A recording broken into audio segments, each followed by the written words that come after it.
स्वागत है आपका स्टडी फॉर सिविल सर्विसेज में।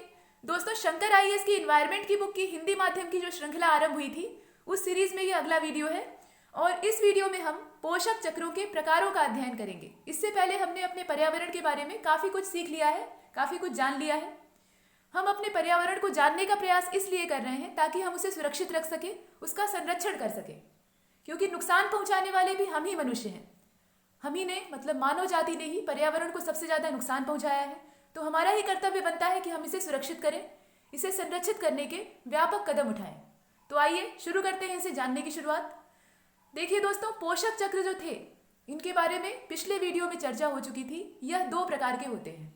मुख्य रूप से इन्हें दो भागों में बांटा गया है और ये जो दो भाग हैं इन्हें भी आप जान चुके थे। एक तो गैसीय चक्र होता है और दूसरा अवसादी चक्र होता है। जो गैसीय चक्र होते हैं इनका भंडारण वायुमंडल या जलमंडल में होता है और वहीं जो अवसादी चक्र होते हैं उनका भंडारण भूपर्पटी पर होता है। भूपर्पटी मतलब पृथ्वी की जो सतह होती है, पृथ्वी की जो क्रस्ट होती है, वहां पर होता है। जो गैसीय चक्र होते हैं उन्हें गैसियस साइकिल कहते हैं और जो अवसादी चक्र होते हैं उन्हें सेडिमेंट्री साइकिल कहते हैं। और ये दो जो प्रकार हैं ये पोषक चक्रों के प्रकार हैं और यही पोषक चक्र वास्तव में जैव भू रासायनिक चक्र भी कहलाते हैं। तो दोनों कुछ अलग नहीं है। ऐसा नहीं कि पोषक चक्र कुछ अलग हो गया और जो जैव भू रासायनिक चक्र है वो कुछ अलग चीज है, कुछ भिन्न है। बिल्कुल ऐसा नहीं है, दोनों एक ही है और यहाँ पर दोनों को एक साथ देखना भी है। तो सबसे पहले हम देखेंगे यहाँ पर गैसीय चक्र के बारे में और उसके बाद तब देखेंगे अवसादी चक्र के बारे में। तो आइए देखते हैं। जो गैसीय चक्र होता है उसमें मुख्य रूप से जल चक्र, कार्बन चक्र और नाइट्रोजन चक्र को शामिल किया गया है। जो गैसियस चक्र है, गैसियस साइकिल है, उसमें मुख्य रूप से जल चक्र होता है, कार्बन चक्र होता है और नाइट्रोजन चक्र होता है। वैसे ही जो अवसादी चक्र होते हैं जिनका भंडारण पृथ्वी की क्रस्ट पर होता है, उसमें फास्फोरस और सल्फर चक्र को शामिल किया जाता है। तो इन सब का अध्ययन करना है। सबसे पहले हमने बात की थी गैसियस जो साइकिल है, यानी गैसीय चक्र है, उनको देखने के लिए। तो गैसियस साइकिल की शुरुआत होती है जल चक्र से। जल चक्र से हम शुरू करेंगे। ये जो हाइड्रोलॉजिकल यहाँ दिया हुआ है, इसे आप देख लीजिए। यहाँ विस्तार से नहीं दिया है, इसकी यहाँ विस्तार से चर्चा होगी, लेकिन इससे पहले कुछ जानकारी हमारे कोर्सेज के बारे में। आइए पहले उसे देख लेते हैं। दोस्तों, हमारे पेड कोर्सेज अलग अलग सिविल सेवा परीक्षाओं के लिए संचालित हो रहे हैं, जिसमें यूपीपीएससी, एमपीपीएससी और बीपीएससी द्वारा कंडक्ट होने वाली परीक्षाएं हैं। इसके अलावा संघ लोक सेवा आयोग की सिविल सेवा प्रारंभिक परीक्षा के लिए भी इसे लॉन्च किया गया है और ये सभी कोर्सेज टेलीग्राम के माध्यम से वर्तमान में चल रहे हैं। अगर आप इनसे जुड़ना चाहते हैं और इनका लाभ लेना चाहते हैं, लाभ कैसा है, तो घर बैठे आपकी तैयारी हो जाएगी और आपको पूरा मार्गदर्शन घर पर ही प्राप्त हो जाएगा। आपको कोचिंगों का चक्कर लगाने की आवश्यकता नहीं पड़ेगी।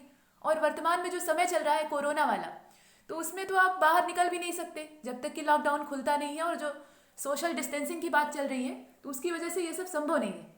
तो आप घर बैठे तैयारी कर सकते हैं और इसके लिए अगर आप इच्छुक हैं, इच्छा रखते हैं, तो नीचे दिए गए जो कॉलिंग नंबर्स हैं, 2 मोबाइल नंबर आपको दिख रहे हैं, उस पर आप संपर्क कर सकते हैं।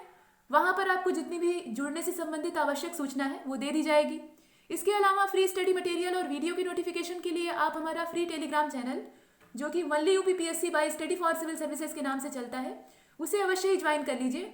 वहाँ पर जितने भी मटेरियल और जितनी भी सूचनाएं आपको मिलेंगी वो समय से मिलेंगी और पूरी तरह से निःशुल्क होंगी और आप हमेशा हमसे जुड़े रहेंगे और अपडेटेड रहेंगे। इसके अलावा वीडियो जो हमारे यूट्यूब पर आते हैं वो हमेशा निःशुल्क होते हैं, उसका कोई चार्ज आपसे नहीं लिया जाता। वीडियो को आप देखिए, उसे रोक कर नोट्स बना सकते हैं, या जो सुनते हैं ऑडियो उसका, वीडियो के अलावा उसमें आवाज़ भी होती है, तो जो आवाज़ आप सुनते हैं उससे भी नोट्स बना सकते हैं, उसे भी नोट कर सकते हैं। ये आपके खुद के बनाए नोट्स होंगे और आपके लिए ज़्यादा फायदेमंद रहेंगे। वीडियो हमेशा फ्री थे और फ्री रहेंगे। उसे लाइक करिए, शेयर करिए और उसका भरपूर आनंद लीजिए, उसे पूरा निचोड़ लीजिए। तो चलिए आगे चलते हैं। सबसे पहले ये जानना आवश्यक है कि जल चक्र असल में होता क्या है। ये जो जल चक्र है ये है क्या? जब तक आप परिभाषा नहीं जानेंगे तब तक आप किसी चीज़ को भी बेहतर तरीके से समझ नहीं पाएंगे। तो परिभाषा के तौर पे अगर देखें तो वातावरण में विभिन्न माध्यमों के बीच, जो हमारा वातावरण है, हमारे चारों ओर का जो माहौल है, उसमें अलग अलग माध्यमों के बीच जल का निरंतर प्रवाह, जल का निर्बाध तरीके से जो प्रवाह है वही जल चक्र कहलाता है। ये बीच में कहीं ब्रेक नहीं होना चाहिए। अगर ब्रेक होता है तो ये चक्र नहीं बनेगा, साइकिल नहीं बनेगा। और यहाँ पर जो माध्यम शब्द का इस्तेमाल किया गया है, आपने सुना कि विभिन्न माध्यमों के बीच, तो ये माध्यम क्या है? तो माध्यम का तात्पर्य उन स्थानों से है जहाँ पर जल किसी न किसी रूप में पाया जाता है। पानी की उपस्थिति जहाँ जहाँ होगी वो सभी जगह या वो सभी स्थान यहाँ माध्यम कहे जाएंगे। और इन स्थानों में हम वायुमंडल को ले सकते हैं। इसके अलावा समुद्र हो सकते हैं, झीलें हो सकती हैं, नदियाँ हो सकती हैं, हिमानियाँ हो सकती हैं, मिट्टी भी हो सकती है, मिट्टी में भी नमी हो सकती है, और जो भूमिगत जल के स्रोत हैं वो भी इसी में शामिल हैं। ये जो जल चक्र होता है इसका आप चित्र यहाँ देख पा रहे हैं। देखिए, ये जो पूरा चित्र है, ये मछलियाँ आपको दिख रही हैं, ये महासागर है। और आप जानते हैं कि जब सूर्य का प्रकाश महासागरों के जल के ऊपर पड़ता है तो उनमें वाष्पीकरण की क्रिया होती है। और इन वाष्पीकरण की क्रिया से जो वाष्प बन के, जल वाष्प बन के ये जल ऊपर की ओर जाता है, इससे आर्द्र हवाओं का निर्माण होता है। और यही आर्द्र हवाएं बादलों का निर्माण करती हैं, और ये बादल अंततः संघनन के परिणाम स्वरूप जाकर बरस जाते हैं। इनकी जो संघनन की प्रक्रिया होती है उसके परिणाम स्वरूप वर्षा हो जाती है। इसके अलावा ये जो वाष्पीकरण की क्रिया है ये सिर्फ महासागरों में ही नहीं होती है, बल्कि ये मिट्टी से भी होती है, झीलों से भी होती है, और वनस्पतियों से भी होती है। वनस्पतियों में भी जो पौधों के पत्ते होते हैं वहाँ से वाष्पोत्सर्जन होता है। वहाँ भी जो जल होता है वो भाप बनकर उड़ता है। इसीलिए आपने देखा होगा कि जो मरुस्थलीय पौधे होते हैं उनकी पत्तियाँ या तो नहीं होती हैं या फिर बहुत छोटी छोटी होती हैं, क्योंकि वहाँ पर जल का वाष्पन कम हो, इसलिए पौधे अपनी पत्तियों को सीमित रखते हैं, कम मात्रा में रखते हैं। इसके अलावा जो पर्णपाती वनों के बारे में आपने सुना था पिछले वीडियोज़ में, तो उसमें पर्णपाती वन अपनी पत्तियाँ क्यों गिरा देते हैं? क्योंकि वहाँ पर जल का जो वाष्पीकरण है वो तेजी से ना हो पाए, मतलब उनके अंदर जो जल स्टोर करके रखा हुआ है वो गर्मी के मौसम में बचा रहे। इसके लिए वो जब गर्मी आती है तो अपनी पत्तियों को गिरा देते हैं। तो ये सब जल बचाने का तरीका है। इससे ये साबित होता है कि जो पौधों की पत्तियां हैं उनके द्वारा भी वाष्पीकरण होता है। अब आप देख सकते हैं कि ये जो वाष्पीकरण की क्रिया है, चाहे वो झीलों से हो, वनस्पतियों से हो, मृदा से हो या नदियों से हो, ये सब क्या है? ये जल के स्रोत ही हैं, जिन्हें कि हम माध्यम कह सकते हैं। और सबसे बड़ा स्रोत है महासागर। इन सब के द्वारा वाष्पीकरण होता है और इनसे क्रमशः बादलों का निर्माण होता है। जो हवा की आर्द्रता है वो बढ़ती है, और अंततः जब आर्द्रता बढ़ते बढ़ते संघनन प्रारंभ होता है तो इसी से वर्षा होती है। वर्षा होती है तो कुछ पानी जमीन सोख लेती है, इससे भूमिगत जल का जो स्रोत है वो रिचार्ज होता है। इसके अलावा कुछ जल जो है वो नदियों में जाता है, बर्फ का निर्माण होता है, हिमानियाँ बनती है, झीलों में पानी इकट्ठा होता है। इस प्रकार से महासागरों को जो जल है वो नदियों के सहारे और अलग अलग स्रोतों के सहारे फिर से प्राप्त हो जाता है। तो महासागरों से जो जल निकला वो घूमते घूमते बादलों से होते हुए, वर्षा के जरिए, नदियों से होते हुए और अन्य स्रोतों से होते हुए महासागर तक फिर लौट आया। तो ये एक कंप्लीट चक्र का निर्माण किया। चक्र कैसा होता है? गोल होता है। विष्णु भगवान के सुदर्शन चक्र को आपने देखा होगा, तो सुदर्शन चक्र कैसा था? गोल था। तो ये चक्र भी वैसे ही होते हैं। चक्र का आप सीधा एक नमूना ले सकते हैं पहिए के तौर पे। पहिया कैसा होता है? गोल होता है। तो ये चक्र भी गोलाकार होते हैं, मतलब जहां से शुरू आपने किया था वहीं आप आकर लौट आए। आपकी जो सैर है वो वहीं आकर समाप्त हुई, यात्रा वहीं समाप्त हुई। तो वैसे ही यहाँ भी होता है, महासागर का जल वापस महासागर को प्राप्त हो जाता है। और ये जो पूरा चक्र है इसमें वर्षा भी है, वाष्पीकरण भी है और संघनन की भी क्रिया होती है। ये पूरा जल चक्र कहलाता है। इस चित्र को आप देख सकते हैं। वृष्टिपात का मतलब क्या होता है? वर्षा की बूंदों का नीचे गिरना। और संघनन का मतलब आप जानते ही हैं। तो ये तो था जल चक्र। इसमें कुछ और भी चीजें हैं। अब जो अलग अलग प्रक्रियाएं हैं इनके द्वारा जल का स्थानांतरण अलग अलग स्थानों तक होता रहता है। अब जल के स्थानांतरण के लिए यहाँ कोई एक प्रक्रिया जिम्मेदार नहीं होती है, बहुत सारी प्रक्रियाओं का अलग अलग योगदान होता है। कौन कौन सी प्रक्रियाएं हैं उनका नाम जान लीजिए। यहाँ कुछ का नाम तो आप देख ही रहे हैं। देखिए, वाष्पीकरण ये सबसे पहली प्रक्रिया है। इसमें सौर ऊर्जा का सबसे बड़ा योगदान है। जब तक सूर्य के प्रकाश की गर्मी पानी पर नहीं पड़ेगी तब तक भाप बनने की क्रिया आरंभ नहीं होगी। भाप कैसे बनती है? जब पानी गर्म होगा तभी तो भाप बनेगी। तो वो वाष्पीकरण की क्रिया के लिए सौर ऊर्जा यहाँ सबसे ज्यादा उत्तरदायी है। इसके अलावा वाष्पोत्सर्जन, वाष्पीकरण और वाष्पोत्सर्जन में थोड़ा सा फर्क है, हालांकि दोनों में वाष्प का उत्सर्जन ही होता है। वाष्प मतलब क्या? पानी की गैसीय अवस्था। तो वाष्पोत्सर्जन की क्रिया पौधों की पत्तियों के द्वारा की जाती है। इसके अलावा संघनन, वर्षण, संग्रहण और अंतःस्पंदन, ये सब जो क्रियाएं हैं इनके द्वारा जल का स्थानांतरण एक माध्यम से दूसरे माध्यम की ओर होता है। यहाँ पर एक माध्यम से दूसरे माध्यम की ओर जल इन क्रियाओं के द्वारा चलता है। इन क्रियाओं को के नाम आप एक बार फिर से सुन लीजिए। वाष्पीकरण है, वाष्पोत्सर्जन है, इसके अलावा संघनन है, वर्षण है, वर्षण मतलब वर्षा का होना, संग्रहण है, अंतःस्पंदन है। ये सब जो क्रियाएं हैं, इसके अलावा और भी बहुत सारी क्रियाएं हैं, लेकिन ये मुख्य हैं। इनके माध्यम से जल एक माध्यम से दूसरे माध्यम में संचालित होता है और इस प्रकार से पूरे जल चक्र का निर्माण होता है। जिसे कि आप यहाँ स्क्रीन पर देख पा रहे हैं। अब चलते हैं आगे अगले चक्र की ओर, जिसका नाम है कार्बन चक्र। दोस्तों, आप जानते हैं कि सभी जीवों में कार्बन पाया जाता है। ये बात आप कई बार सुन चुके हैं, और आपने विज्ञान अगर पढ़ा होगा, निश्चित रूप से पढ़ा होगा, तो उसमें आपने ये बात सुनी होगी कि कार्बन की उपस्थिति हर जीवित चीज में होती है, और कार्बन के बिना जीवन की कल्पना भी नहीं की जा सकती, स्वाभाविक है। आज अगर किसी ग्रह पर मीथेन पाया जाता है, कोई भी ग्रह हो, अगर वहाँ वैज्ञानिक या वैज्ञानिकों का दल मीथेन खोज लेता है, मीथेन को आप जानते ही हैं, इसका सूत्र क्या होता है? इसका सूत्र होता है CH4। CH4 मतलब एक, इससे सिद्ध हो रहा है इसके सूत्र से कि मीथेन एक यौगिक है। इसमें कार्बन भी है और हाइड्रोजन भी है। C मतलब कार्बन और H मतलब हाइड्रोजन। तो यहाँ पर CH4 जो मीथेन है, यह जब किसी ग्रह पर पाया जाता है तो वैज्ञानिक ये मान लेते हैं कि वहाँ बीते हुए समय में, मतलब अतीत में जीवन रहा होगा, जीवन की मौजूदगी रही होगी। ऐसा नासा के वैज्ञानिकों ने माना जब क्यूरोसिटी रोवर ने मंगल ग्रह पर मीथेन की उपस्थिति के बारे में बताया था। मंगल ग्रह पर जब मीथेन की उपस्थिति का पता लगा तो नासा ने इस बात को यहाँ पर कल्पना के रूप में देखा या स्वीकार किया कि यहाँ अतीत में जीवन की संभावनाएं हो सकती हैं। सब कुछ संभावनाओं में ही है, कुछ प्रूफ नहीं हुआ है, लेकिन हाँ, विश्वास किया जाता है कि हाँ, इसमें कार्बन की उपस्थिति पाई जा रही है मीथेन में, मीथेन के रूप में। तो इस वजह से यहाँ जीवन हो सकता है। किसी समय यहाँ जीवधारी रहे होंगे जो कि वर्तमान में नष्ट हो चुके हैं या विलुप्त हो चुके हैं। और वायुमंडल में कार्बन, जो हमारा वायुमंडल है, इसमें कार्बन मुख्य रूप से कार्बन डाइऑक्साइड के रूप में पाया जाता है। आप जानते हैं कि कार्बन डाइऑक्साइड एक गैस होती है जिसे कि हम अपने शरीर से बाहर उत्सर्जित करते हैं, और हम लेते किसको हैं? ऑक्सीजन को लेते हैं। जो हरे पेड़ पौधे होते हैं वो इसका उल्टा करते हैं, वो कार्बन डाइऑक्साइड को ग्रहण करते हैं और ऑक्सीजन का उत्सर्जन करते हैं। तो ये जो कार्बन डाइऑक्साइड है, इसका भी सूत्र आप जानते हैं क्या होता है? देखिए, CO2, इसमें भी कार्बन मौजूद है। और वायुमंडल में जो कार्बन पाया जाता है वो मुख्य रूप से इसी रूप में या इसी अवस्था में पाया जाता है। आप जानते हैं कि पौधे प्रकाश संश्लेषण की क्रिया में कार्बन डाइऑक्साइड का उपयोग करके अपने भोजन का निर्माण करते हैं, जो फोटोसिंथेसिस की क्रिया होती है, और कार्बनिक पदार्थों के रूप में इसका संचय भी करते हैं। जो कार्बन इससे इन्हें प्राप्त होता है उसे अन्य कार्बनिक पदार्थों के रूप में संचित रखते हैं, अपने शरीर के अंदर भंडार करके रखते हैं। इसके बाद यहाँ से एक अल्पकालिक और दीर्घकालिक कार्बन चक्र की जो परिस्थितियां हैं वो बनने लगती हैं। क्यों बनती हैं? क्योंकि इन्हीं हरे पौधों का सेवन जो प्राथमिक उपभोक्ता है वो करते हैं। तो जो हरे पौधे हैं उनसे जो संचित कार्बन है वो उपभोक्ताओं में पहुंचता है, एक उपभोक्ता से दूसरे में, दूसरे से तीसरे में, और ऐसे ये चक्र वापस आगे बढ़ता है। तो आइए इसे और परिभाषा के रूप में देख लेते हैं।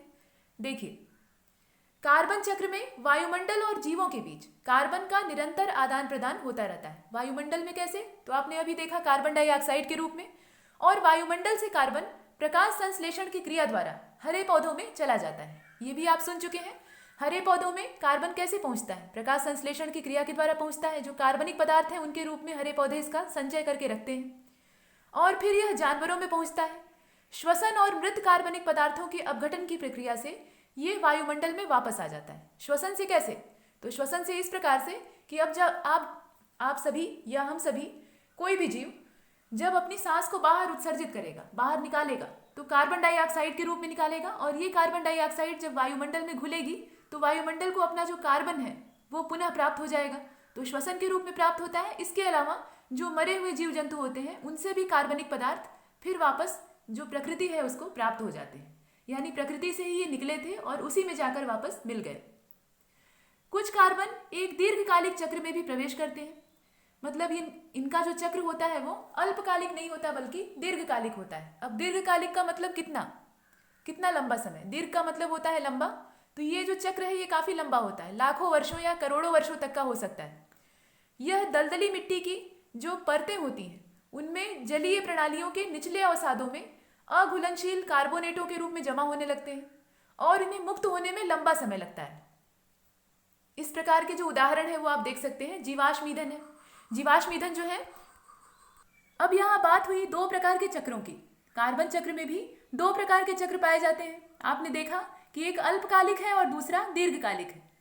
दीर्घकालिक की यहाँ चर्चा हुई है, लेकिन दो तरह के होते हैं। एक कम समय वाला चक्र होता है जो कि कम समय में ही पूर्ण हो जाता है, उसमें ज्यादा समय नहीं लगता, और एक लंबे समय वाला होता है जिसे कि आपने दीर्घकालिक के रूप में देखा। जीवाश्म ईंधन का यहाँ उदाहरण उसमें दिया गया है।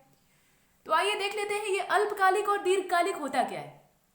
अल्पकालिक चक्र में, जो अल्पकालिक होता है, अल्प मतलब होता है कम समय वाला, तो ये अल्पकाल के होते हैं। इसके अंतर्गत शाकाहारी, जो शाकाहारी जीव होते हैं वो पौधों को ग्रहण करते हैं।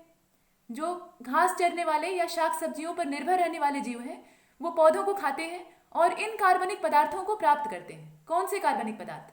जो कि हरे पौधों के अंदर संचित रहते हैं, उन्हें ये प्राप्त करते हैं और कार्बन डाइऑक्साइड के रूप में कार्बन को मुक्त करते हैं। वो सांस लेते हैं और जब सांस छोड़ते हैं तो बदले में कार्बन डाइऑक्साइड वायुमंडल में जाकर घुल जाती है। इसके अलावा मांसाहारियों द्वारा इन शाकाहारियों को खा लिया जाता है। जैसे मान लीजिए हिरन जो है वो घास चर रहा है, तो इस प्रकार से वो पौधों से कार्बन ले रहा है और वो सांस का उत्सर्जन कर रहा है, तो कार्बन डाइऑक्साइड के रूप में जो कार्बन है वो वापस वायुमंडल को प्राप्त हो जा रहा है। इसके अलावा जो बचा हुआ कार्बन है उसके शरीर में, मान लीजिए उसे किसी शेर ने मारकर खा लिया, तो उसके शरीर में जो संचित कार्बन है अलग अलग रूपों में वो शेर के शरीर में चला जाएगा।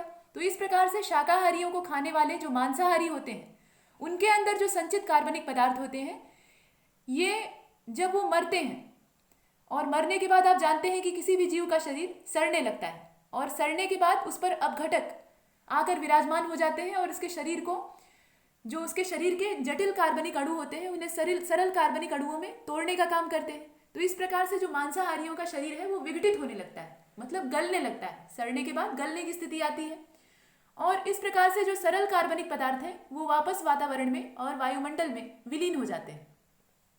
तो ये चक्र चलता रहता है, जहां से ये शुरू हुए थे वैसे ही ये वापस वहीं जाकर मिल गए, मतलब वायुमंडल से ही इन्हें लिया गया था और ये वायुमंडल में ही विलीन हो गए। पहले हरे पौधे, हरे पौधों से शाकाहारी, शाकाहारी से मांसाहारी और मांसाहारी से वापस फिर ये वायुमंडल में उनकी मृत्यु के बाद विलीन हो जाते हैं और श्वसन के द्वारा भी इनका जो वायुमंडल में घुलने का प्रक्रम है वो चलता रहता है। आइए इसे चित्र के माध्यम से समझ लेते हैं। ये तो था अल्पकालिक चक्र, और जो दीर्घकालिक चक्र है उसको आप जानते हैं कि बहुत लंबा समय उसमें लगता है। दीर्घकालिक चक्र में लाखों वर्षों तक पौधों और जंतुओं के जो अवशेष हैं वो जमीन के अंदर दबे रहते हैं। आपने पेट्रोलियम बनने की जो क्रिया है उसे सुन रखा होगा, तो यहाँ पौधों और जंतुओं के अवशेष लाखों वर्षों तक जमीन के अंदर दबे रहते हैं और बहुत ज़्यादा ताप और दाब वहाँ अंदर होता है। आप जानते हैं पृथ्वी की जो अंदर का भाग है, जो चट्टानें अंदर पाई जाती हैं, वहाँ बहुत ज़्यादा टेम्परेचर और प्रेशर होता है और इस वजह से ये जीवाश्म ईंधन में बदल जाते हैं। तुरंत नहीं बदलेंगे, लेकिन इनके बदलने का एक समय होता है, लंबा समय लगता है, उसमें ये परिवर्तित हो जाते हैं। और इस जीवाश्म ईंधन में कार्बन की एक बड़ी मात्रा मौजूद होती है, संचित रहती है। और यह जो कार्बन है, ये जीवाश्म ईंधन जब मनुष्य उसका इस्तेमाल करता है, जीवाश्म ईंधन का मतलब क्या, जो पेट्रोलियम होता है, पेट्रोलियम एक काला कीचड़ नुमा पदार्थ होता है जिसका कि शोधन करके, उसकी रिफाइनरीज होती है, वहाँ शोधन करके पेट्रोल, डीजल, मिट्टी के तेल, इस तरह की चीज़ें बाहर आती हैं। उन्हें आप अपनी गाड़ियों में या कारखानों में इस्तेमाल करते हैं और इस प्रकार से कार्बन वापस वायुमंडल को प्राप्त हो जाता है, क्योंकि ये जो जीवाश्म ईंधन है ये बड़े पैमाने पर कार्बन के कणों का उत्सर्जन करते हैं। इसीलिए तो इन पर रोक लग रही है, क्योंकि ये पर्यावरण के लिए घातक भी हैं। तो ये कुछ बातें हैं, इसमें हमने दीर्घकालिक और अल्पकालिक जो कार्बन चक्र है, कार्बनिक चक्र है, उसे देखा। चित्र के माध्यम से भी देख लेते हैं। आइए देखिए दोस्तों, वायुमंडल से इसकी शुरुआत होती है। वायुमंडल में जो कार्बन डाइऑक्साइड उपस्थित है उसका सेवन हरे पौधे करते हैं। यहाँ आप देख सकते हैं, ये हरे पौधे जो है ये प्रकाश संश्लेषण की क्रिया में कार्बन डाइऑक्साइड का इस्तेमाल करते हैं, बदले में ऑक्सीजन उत्सर्जित करते हैं। ये बात हो गई। अब जब ये प्रकाश संश्लेषण करते हैं तो आइए और नीचे चलते हैं। ये चित्र थोड़ा बड़ा है और इन हरे पौधों का जो सेवन है वो शाकाहारी जीव करते हैं। ये जो हरे पौधे आपको पेड़ के रूप में दिख रहे हैं, इसका सेवन शाकाहारी जीव कर लेते हैं। अब जब शाकाहारी जीव इसका सेवन करते हैं, ये आप देख रहे हैं नीचे शाकाहारी जीवों का चित्र बना हुआ है, और हरे पौधों में जो कार्बनिक पदार्थ होता है वो कार्बोहाइड्रेट के रूप में संचित होता है।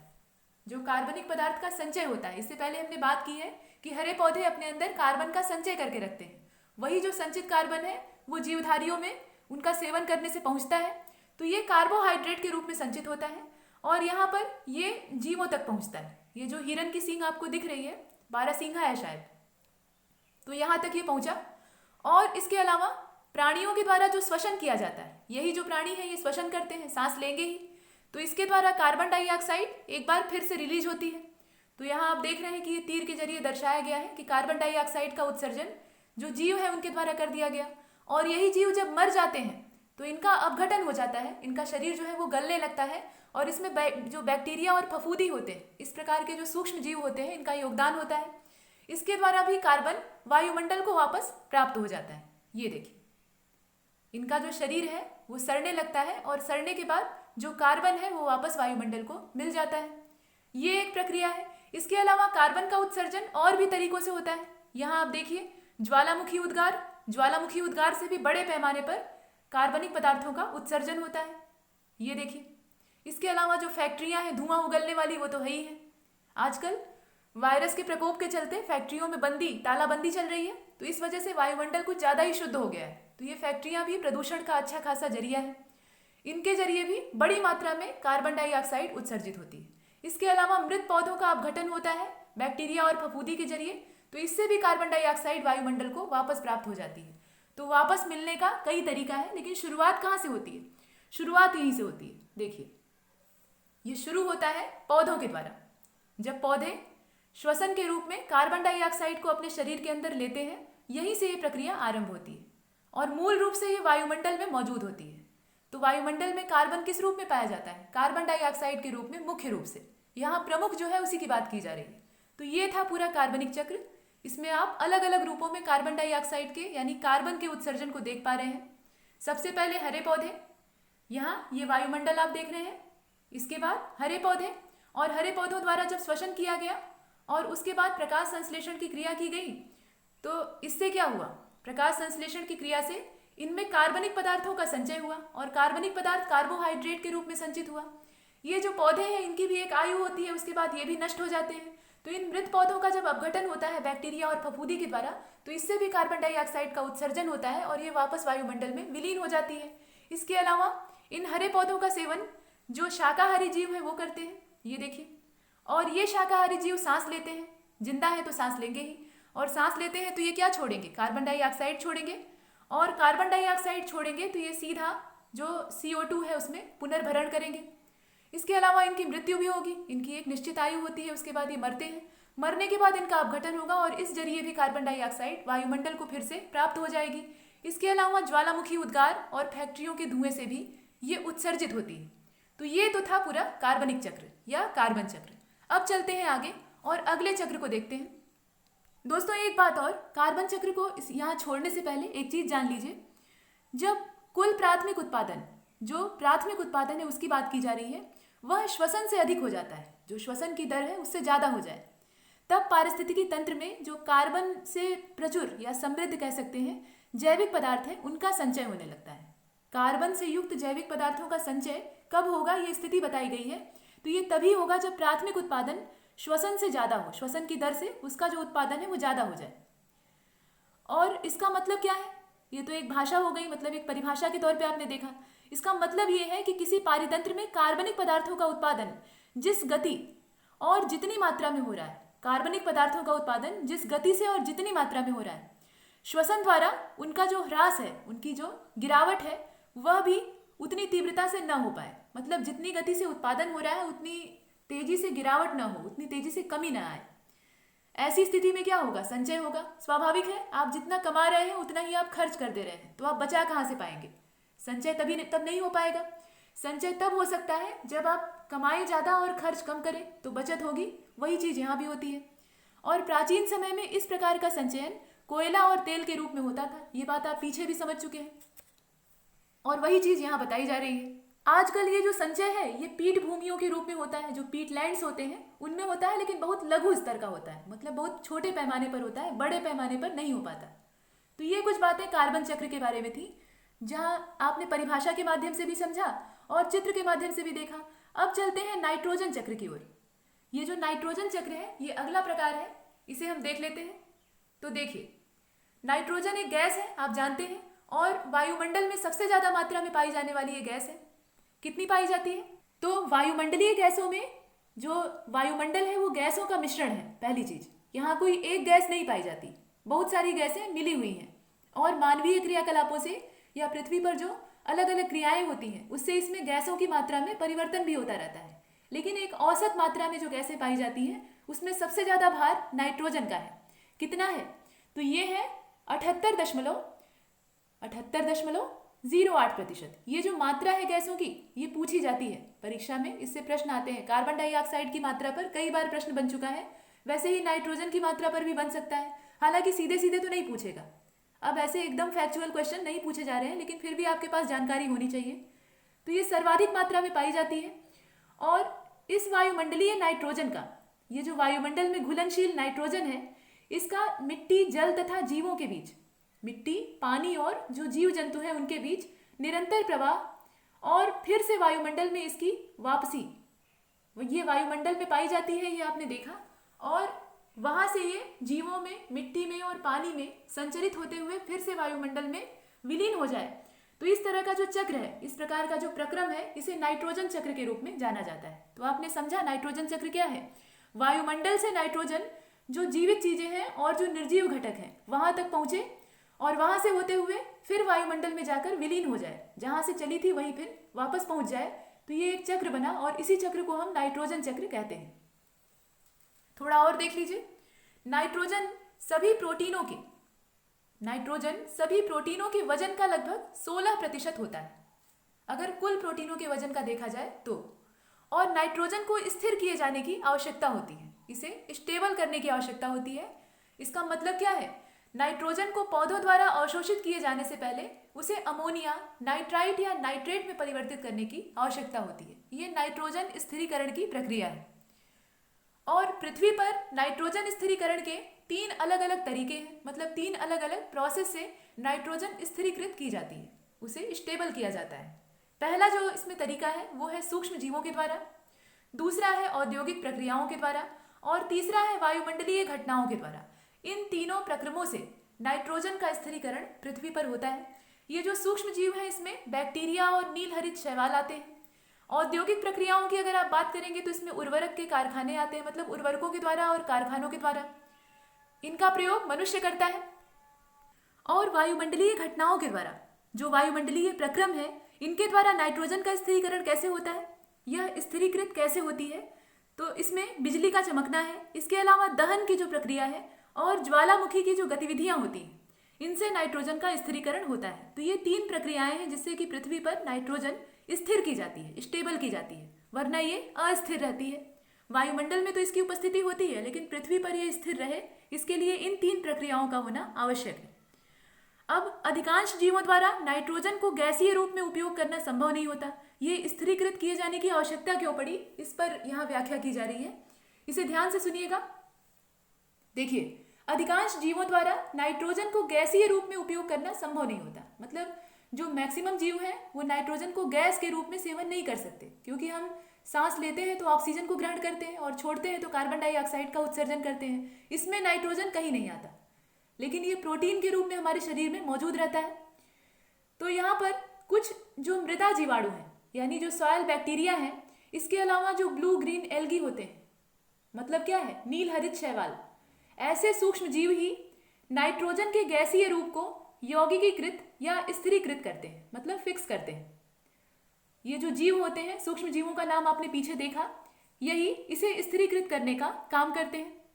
और नाइट्रोजन के यौगिक बनाने की जो प्रक्रिया है वो पौधे की जड़ों में, पौधे की जो जड़ें होती हैं वहां पर सहजीवी बैक्टीरिया का मतलब समझ रहे हैं दोस्तों, इसमें जैसे राइजोबियम का नाम आपने सुना होगा, ये क्या है, ये एक सहजीवी बैक्टीरिया है। इसके अलावा लघु स्तर पर, अगर छोटे लेवल पर हम देखें तो यह मुक्त जीवी मृदा जीवाणु, जो मुक्त रूप से जीवन जीने वाले मृदा जीवाणु होते हैं, मिट्टी के जीवाणु होते हैं, इसमें जैसे आप एजेटोबैक्टर का नाम ले सकते हैं या इसके अलावा क्लोस्ट्रोडियम का नाम ले सकते हैं। इनके द्वारा नाइट्रोजन का स्थिरीकरण होता है। और स्थिरीकरण कैसे होता है, यौगिक बनाने के माध्यम से, मतलब नाइट्रोजन को यौगिक के रूप में बांध दिया, किसी अन्य तत्व के साथ उसका संयोग करा दिया।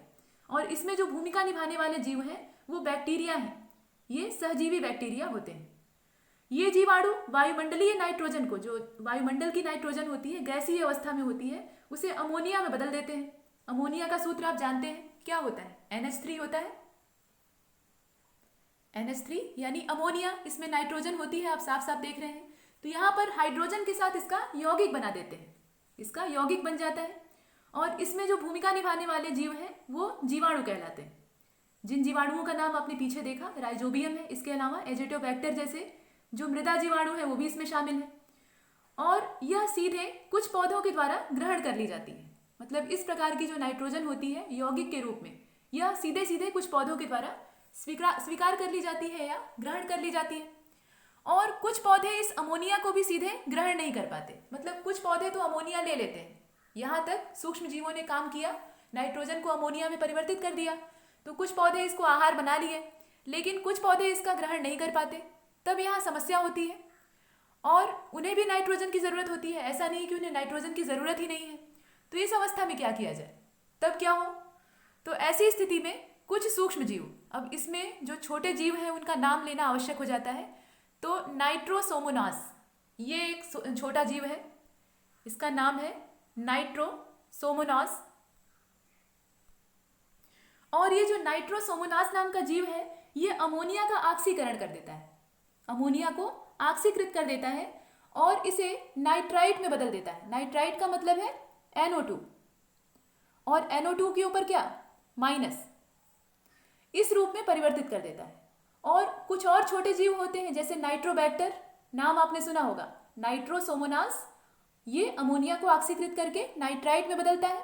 और इसके अलावा कुछ और सूक्ष्म जीव होते हैं जैसे कि नाइट्रोबैक्टर, ये जो नाइट्राइट होता है उसको नाइट्रेट में बदल देते हैं। अब नाइट्रेट का मतलब क्या है, NO3, इसके ऊपर भी माइनस होता है, इस रूप में बदल देते हैं। और इस रूप में जब ये पहुंचती है, मतलब नाइट्रोजन की जब ये वाली दशा हो जाती है, तो ऐसे में ये पौधों के द्वारा आराम से स्वीकृत कर ली जाती है, मतलब एक्सेप्ट कर ली जाती है। तो यहाँ आपने देखा कि पौधे जिन्हें कि नाइट्रोजन की आवश्यकता होती है वो वायुमंडल में घुली हुई नाइट्रोजन को सीधे सीधे प्राप्त नहीं कर सकते। मतलब उनके पास ये क्षमता नहीं होती है कि वो नाइट्रोजन को ग्रहण कर सके और उन्हें इसकी ज़रूरत होती है।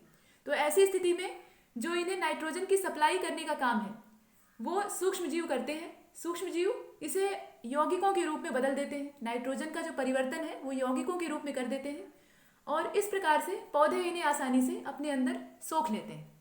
और ये जो यौगिक है इसमें आपने देखा अमोनिया है सबसे पहले, लेकिन अमोनिया को सब लोग, मतलब जितने भी पौधे हैं वो सीधे सीधे नहीं ले पाते।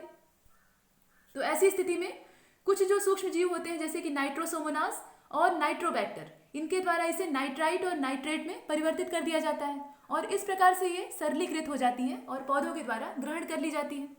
ये कुछ बातें हुई और इन्हीं को आप यहाँ देखेंगे। देखिए, कुछ सूक्ष्म जीव वायुमंडलीय नाइट्रोजन का अमोनिया में स्थिरीकरण करने में सक्षम होते हैं। इन सूक्ष्म जीवों का नाम आपने देखा, कौन कौन से जीव थे, जैसे कि एजेटोबैक्टर, क्लोस्ट्रोडियम और इसके अलावा राइजोबियम।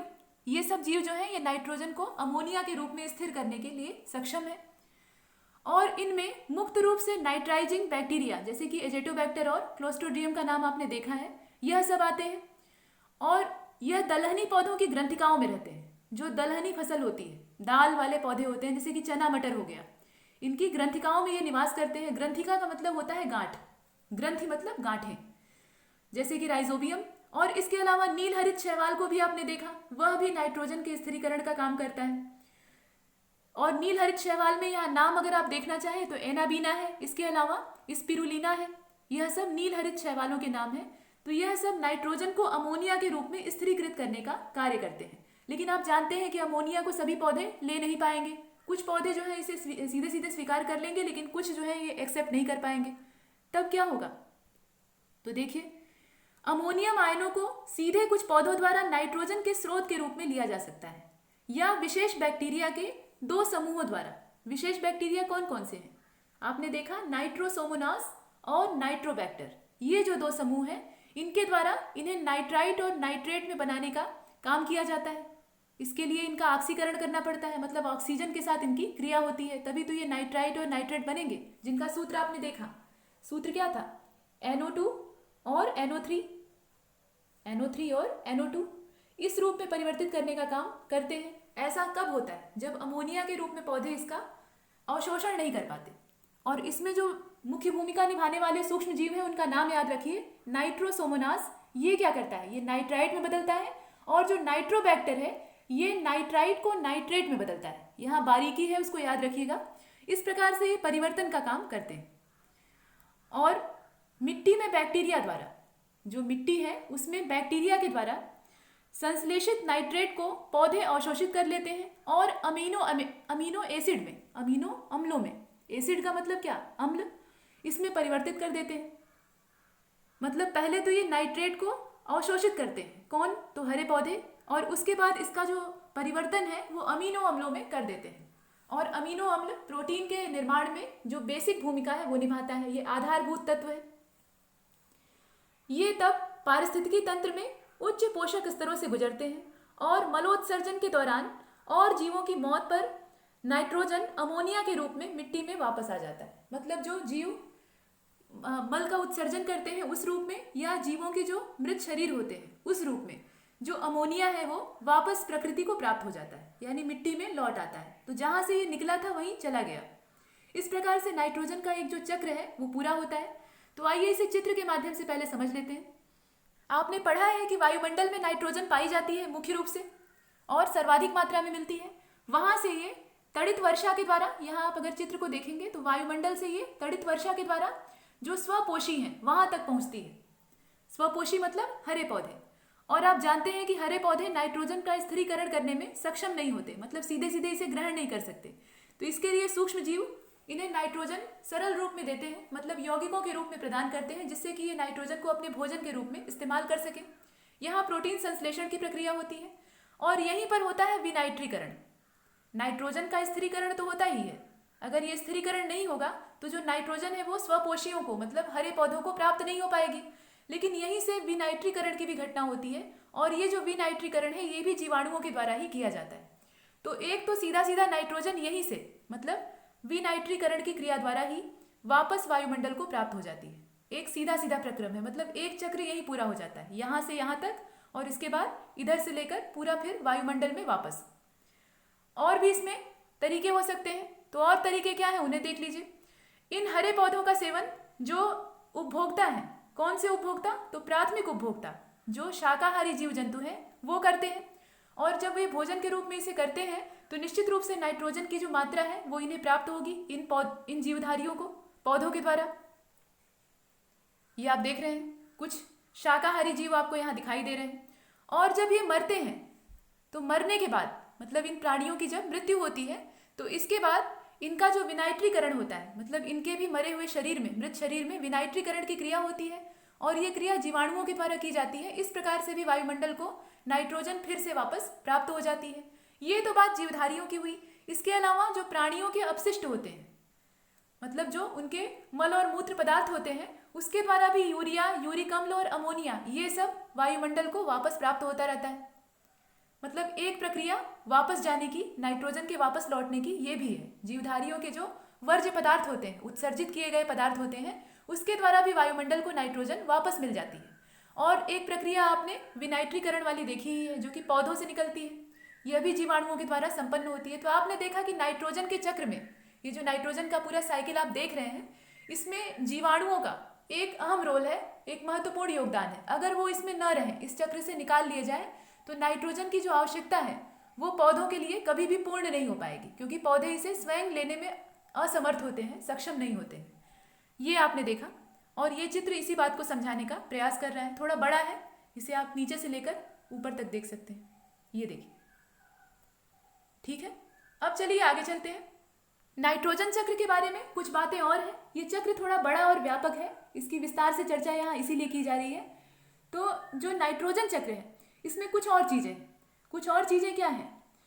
तो अभी आपने नाम सुना विनाइट्रीकरण का, तो यह भी काम बैक्टीरिया के द्वारा ही किया जाता है। और इसमें कौन से बैक्टीरिया महत्वपूर्ण भूमिका निभाते हैं? तो उसमें नाम आता है स्यूडोमोनास का। ये जो बैक्टीरिया है इसका नाम है स्यूडोमोनास। स्यूडोमोनास ये क्या करता है? ये विनाइट्रीकरण का काम करता है। ये बैक्टीरिया है, और इस पूरे चक्र में, नाइट्रोजन के चक्र में बैक्टीरिया की एक अहम भूमिका है। उनके बिना कुछ होना ही संभव नहीं है। और इस प्रकार के बैक्टीरिया नाइट्राइट या नाइट्रेट को गैसीय नाइट्रोजन में परिवर्तित कर देते हैं। आपने देखा कि इससे पहले नाइट्रेट और नाइट्राइट में बदलने का काम भी बैक्टीरिया ही कर रहे थे, लेकिन यहाँ पर जो विनाइट्रीकरण की क्रिया है, मतलब इसे वापस गैसीय अवस्था में बदलने की क्रिया है, उसमें भी बैक्टीरिया का ही रोल है, जिसका नाम है स्यूडोमोनास।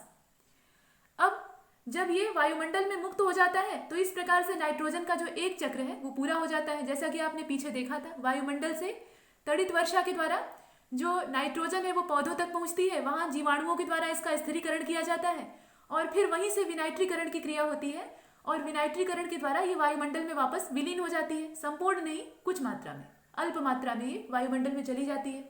संपूर्ण तो ये बाद में होगी जब पूरा चक्र कंप्लीट होगा। और वर्तमान में जो मनुष्य के क्रियाकलाप है, मनुष्य इसमें सबसे बड़ा बाधा है, मतलब रोड़ा है एक तरह से। तो मनुष्य के जो क्रियाकलाप है उनके द्वारा ये चक्र डिसबैलेंस हो जाता है, असंतुलित हो जाता है। मनुष्य प्रकृति के हर काम में टांग अड़ाने का काम करता है, मतलब उसे बाधा पहुंचाता है, उसे रोकने का काम करता है सिर्फ अपने फायदे के लिए। तो ये असंतुलित कैसे होता है? कई पर्यावरणीय समस्याएं भी इससे पैदा होती हैं। स्वाभाविक है, जब प्रकृति के काम में अड़चन आएगी, बाधा पहुंचेगी, तो इससे जो प्राकृतिक क्रियाएं हैं वो यहाँ पर समस्या का रूप ले लेंगी। जैसे कि सुपोषण की घटना का नाम आपने सुना होगा, झील में सुपोषण। ये सुपोषण कोई अच्छी चीज नहीं है, हालांकि सुपोषण शब्द जो है ये सुनने में अच्छा लगता है। इसके अलावा एल्गल ब्लूम आप जानते होंगे, अम्ल वर्षा का नाम आपने सुना होगा। तो ये सब समस्याएं नाइट्रोजन चक्र के असंतुलन के कारण ही पैदा होती है, चाहे वो अम्ल वर्षा हो, एल्गी ब्लूम हो या फिर सुपोषण की घटना हो। ये कुछ समस्याएं थी। और थोड़ा यहाँ जो पीडीएफ में दिया हुआ है उसे भी देख लीजिए। देखिए, बिजली के चमकने, बिजली जो चमकती है आपने आसमान में देखी है चमकते हुए? पहले बिजली चमकती है कि पहले बादल गरजते हैं? बताइए, कमेंट में बताइएगा। और क्यों ऐसा होता है? कौन पहले दिखाई देता है, मतलब किसका अनुभव हम पहले करते हैं? एक दिखता है और एक सुनाई देता है, तो पहले दिखाई देगा या सुनाई देगा? और ऐसा क्यों होता है बताइएगा। फिलहाल देखिए, बिजली के चमकने से वायुमंडल में गैसीय नाइट्रोजन अमोनिया और नाइट्रेट में परिवर्तित होती है और अंत में वर्षा के माध्यम से पृथ्वी की सतह पे पहुंच जाती है। आपने देखा है कि तड़ित वर्षा जो होती है, तड़ित वर्षा का मतलब क्या? गरज चमक के साथ बौछार जो होती है, तो उसमें हरे पौधों तक नाइट्रोजन कैसे पहुंचती है यही बताया गया है। और इसके बाद जब ये हरे पौधों तक पहुंचती है, मतलब मिट्टी में मिलती है, मिट्टी में ही पौधों की जड़ें होती हैं, तो वहां पर जीवाणु अपना काम चालू कर देते हैं, मतलब नाइट्रोजन के स्थिरीकरण का काम आरंभ कर देते हैं। इस प्रकार से ये नाइट्रोजन चक्र पूरा होता है। अब इसमें ज्यादा समय नहीं लगाते, काफी कुछ इसके बारे में चर्चा हो चुकी है। चलते हैं आगे अगले चक्र की ओर, जो कि है अवसादी चक्र। यहाँ पर जो गैसीय चक्र था वो पूरा हो गया। अब दूसरे प्रकार की ओर हम बढ़ रहे हैं। ये पोषक चक्रों के प्रकार थे और दूसरा जो प्रकार है वह है अवसादी चक्र। हम जानते हैं कि इसका जो संचय है वो पृथ्वी की क्रस्ट पर होता है, भूपर्पटी पर होता है। इसके बारे में जरा देख लीजिए। इसमें फास्फोरस चक्र है और सल्फर चक्र है। तो अवसादों के माध्यम से प्रसारित होने वाले तत्व, अवसादों के जरिए जिन तत्वों का प्रसार होता है, फैलाव होता है, प्रसार का मतलब फैलाव, इसमें कौन कौन से आते हैं? फास्फोरस आते हैं, कैल्शियम आता है। फास्फोरस एक तत्व है आवर्त सारिणी का, वैसे ही कैल्शियम है और मैग्नीशियम है। इनका अपर्दन होता है, अवसादन होता है, पर्वतों का निर्माण होता है, ज्वालामुखी की क्रिया होती है और समुद्री जो पक्षी होते हैं उनका मलोत्सर्जन होता है। इस माध्यम से प्रवाह एक बुनियादी स्वरूप का पालन करता है, मतलब ये जो प्रवाह है इस प्रकार से चलता रहता है। ये अलग अलग क्रियाकलापों का नाम लिया गया है। जिन क्रियाओं का नाम यहाँ लिया गया है उन्हें आप ध्यान से देख लीजिए। इसमें कौन कौन सी क्रियाएं हैं? अपर्दन है, इसके अलावा अवसादन है, पर्वतों का निर्माण है, पर्वत निर्माणकारी जो गतिविधियां होती हैं, इसके अलावा ज्वालामुखी की हलचलें हैं और समुद्री पक्षियों के जो उत्सर्जक पदार्थ हैं, वर्ज्य पदार्थ हैं, उनके माध्यम से ये प्रवाह चलता है। तो ये है अवसादी चक्र। और इसमें जो तत्वों का नाम लिया गया उसमें फास्फोरस का नाम आता है, कैल्शियम आता है और इसके अलावा मैग्नीशियम आता है। तो चलते हैं सबसे पहले इसके प्रकार पर। इसके दो प्रकार हैं यहाँ, फास्फोरस चक्र है और सल्फर चक्र है। सबसे पहले देखेंगे फास्फोरस चक्र को। जैसे पीछे हमने नाइट्रोजन और कार्बन चक्र को देख रखा है, वैसे ही ये अवसादी चक्र का एक भाग है। फास्फोरस बड़ी मात्रा में, अब ये फास्फोरस पाया कहाँ जाता है, बड़ी मात्रा इसकी कहाँ मौजूद होती है ये जानना आवश्यक है। फास्फोरस एक तत्व है, आप जानते हैं। तो ये बड़ी मात्रा में फास्फेट चट्टानों में, जो फास्फेट की चट्टानें होती हैं उनमें एक खनिज के रूप में संचित होता है। पृथ्वी के अंदर ये संचित होता है और इसे खोद कर प्राप्त किया जाता है। अब जब कटाव होता है या खनन की गतिविधियां होती हैं, मतलब मनुष्य इसे अपनी आवश्यकता के लिए खोद कर निकालता है या अपर्दन के द्वारा कटाव होने लगता है, तो इससे यह जो प्राकृतिक चक्र है, जो जैव भू रासायनिक चक्र है, उसमें प्रवेश कर जाता है। वैसे ये किसी भी चक्र में दखल नहीं देता, लेकिन प्राकृतिक रूप से कटाव की घटना से या मानव की गतिविधियों से ये अनावृत हो जाता है, मतलब खुल जाता है। और जब खुल जाता है तो यह भी प्रकृति के चक्र में योगदान देने लगता है। और फास्फोरस का जो मुख्य भंडारण है वो भूपर्पटी पर होता है, यानी पृथ्वी की जो क्रस्ट है वहां होता है, यहाँ आप देख सकते हैं। और अपक्षय और अपर्दन की जो प्रक्रिया होती है उसके द्वारा ये नदियों और धाराओं में प्रवेश करता है और अंत में महासागर तक पहुंच जाता है, क्योंकि नदियां जो है वो अंत में जाकर महासागर में मिलती हैं। छोटी नदियां बड़ी नदियों में और बड़ी नदियां समुद्र में। तो इस प्रकार से ये महासागर तक कैसे पहुंचता है ये बताने का प्रयास किया गया है। ये पृथ्वी के क्रस्ट में होता है और आपने देखा है कि अवसादी चक्र में जितने भी पदार्थों का संचय है वो भूपर्पटी में होने वाला है। इसमें से फास्फोरस भी एक है। लेकिन ये बाहर कैसे आता है? तो यहाँ पर जो घटनाएं हैं उनका नाम है अपक्षय और अपर्दन। इस प्रकार की जो कटाव वाली घटनाएं हैं, इसके अलावा खनन की गतिविधियां, जो खोद कर निकाले जाने का काम होता है, माइनिंग होती है, उसके द्वारा भी ये अनावृत हो जाता है और नदियों के पानी में जाकर मिल जाता है किसी न किसी माध्यम से, और वहां से ये समुद्र तक पहुंच जाता है। तो ये जो पूरा एक कंप्लीट साइकिल है ये फास्फोरस चक्र कहलाता है। इसे हम चित्र के माध्यम से समझेंगे, तो आइए देख लेते हैं। ये जो फास्फोरस चक्र है जिसके बारे में हम यहाँ चित्र के माध्यम से देखने वाले हैं, तो इसमें जो फास्फोरस होता है मुख्य तत्व, उसकी चर्चा हम वैसे तो कर चुके हैं, लेकिन ये जंतुओं और पौधों में किस प्रकार से अनिवार्य है ये जान लीजिए। यह एक अनिवार्य पोषक तत्व है, ये आप जानते हैं। फास्फोरस जैविक झिल्लियों, जो जैविक झिल्लियां होती हैं जीवों की कोशिकाओं में और शरीर में, इसके अलावा न्यूक्लिक एसिड तथा कोशिकीय ऊर्जा के स्थानांतरण की जो प्रणाली होती है उसमें ये महत्वपूर्ण भूमिका निभाता है। इस प्रकार से ये मनुष्य के जीवन में या जैविक प्रक्रियाओं में योगदान देता है। ये कोशिकीय ऊर्जा के स्थानांतरण की प्रणाली में योगदान देता है। ये है फास्फोरस का उपयोग। तो इस प्रकार से आप समझ सकते हैं कि ये कितना उपयोगी है। यह डीएनए और आरएनए दोनों में पाया जाता है। डीएनए और आरएनए दोनों के बारे में आप जानते हैं। तो ये दोनों में उपस्थित होता है। इसके अलावा हड्डियों और दांतों के निर्माण में सहायक होता है। जो हमारी हड्डियां हैं और हमारे दांत हैं, इसके अलावा जो अन्य जीवधारी हैं उनके भी हड्डियों और दांतों में इसका संचय होता है। इसके अलावा पौधों की वृद्धि के लिए भी फास्फोरस एक अनिवार्य घटक है। अगर फास्फोरस की कमी मृदा में हो जाती है तो पौधे बढ़ नहीं पाएंगे। तो इस प्रकार से ये काफ़ी महत्वपूर्ण है और यही वजह है कि इसे हम यहाँ पर एक चक्र के रूप में देख रहे हैं और इसका गहराई से अध्ययन कर रहे हैं, ताकि इसमें जो व्यतिक्रम उत्पन्न होता है, बाधाएं हमारे क्रियाकलाप से पैदा होती हैं, उसे हम दूर कर सकें। पढ़ने का मतलब ये नहीं होता कि सिर्फ पढ़ लिया और दिमाग में उसे संचित कर लिया, उसे हम अप्लाई भी करें। जो हमने पढ़ा है उससे कुछ सीखें और अगर हमें लगे कि हम कहीं गलत हैं तो उसे सुधारने का प्रयास करें, अपने कर्मों को सुधारने की कोशिश करें। इसलिए हम पढ़ाई करते हैं। और आज का जो इंसान है वो सिर्फ पैसे के लिए पढ़ाई करता है। पढ़ाई किया, अच्छी नौकरी पा गया, ढेर सारा पैसा मिल गया, उसके बाद उसका जीवन जो है वो सुखी है। इसके बाद वो बाहर सोचता भी नहीं है।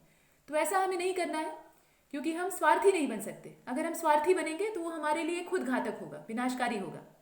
तो यहाँ फास्फोरस चक्र के बारे में जरा देख लीजिए।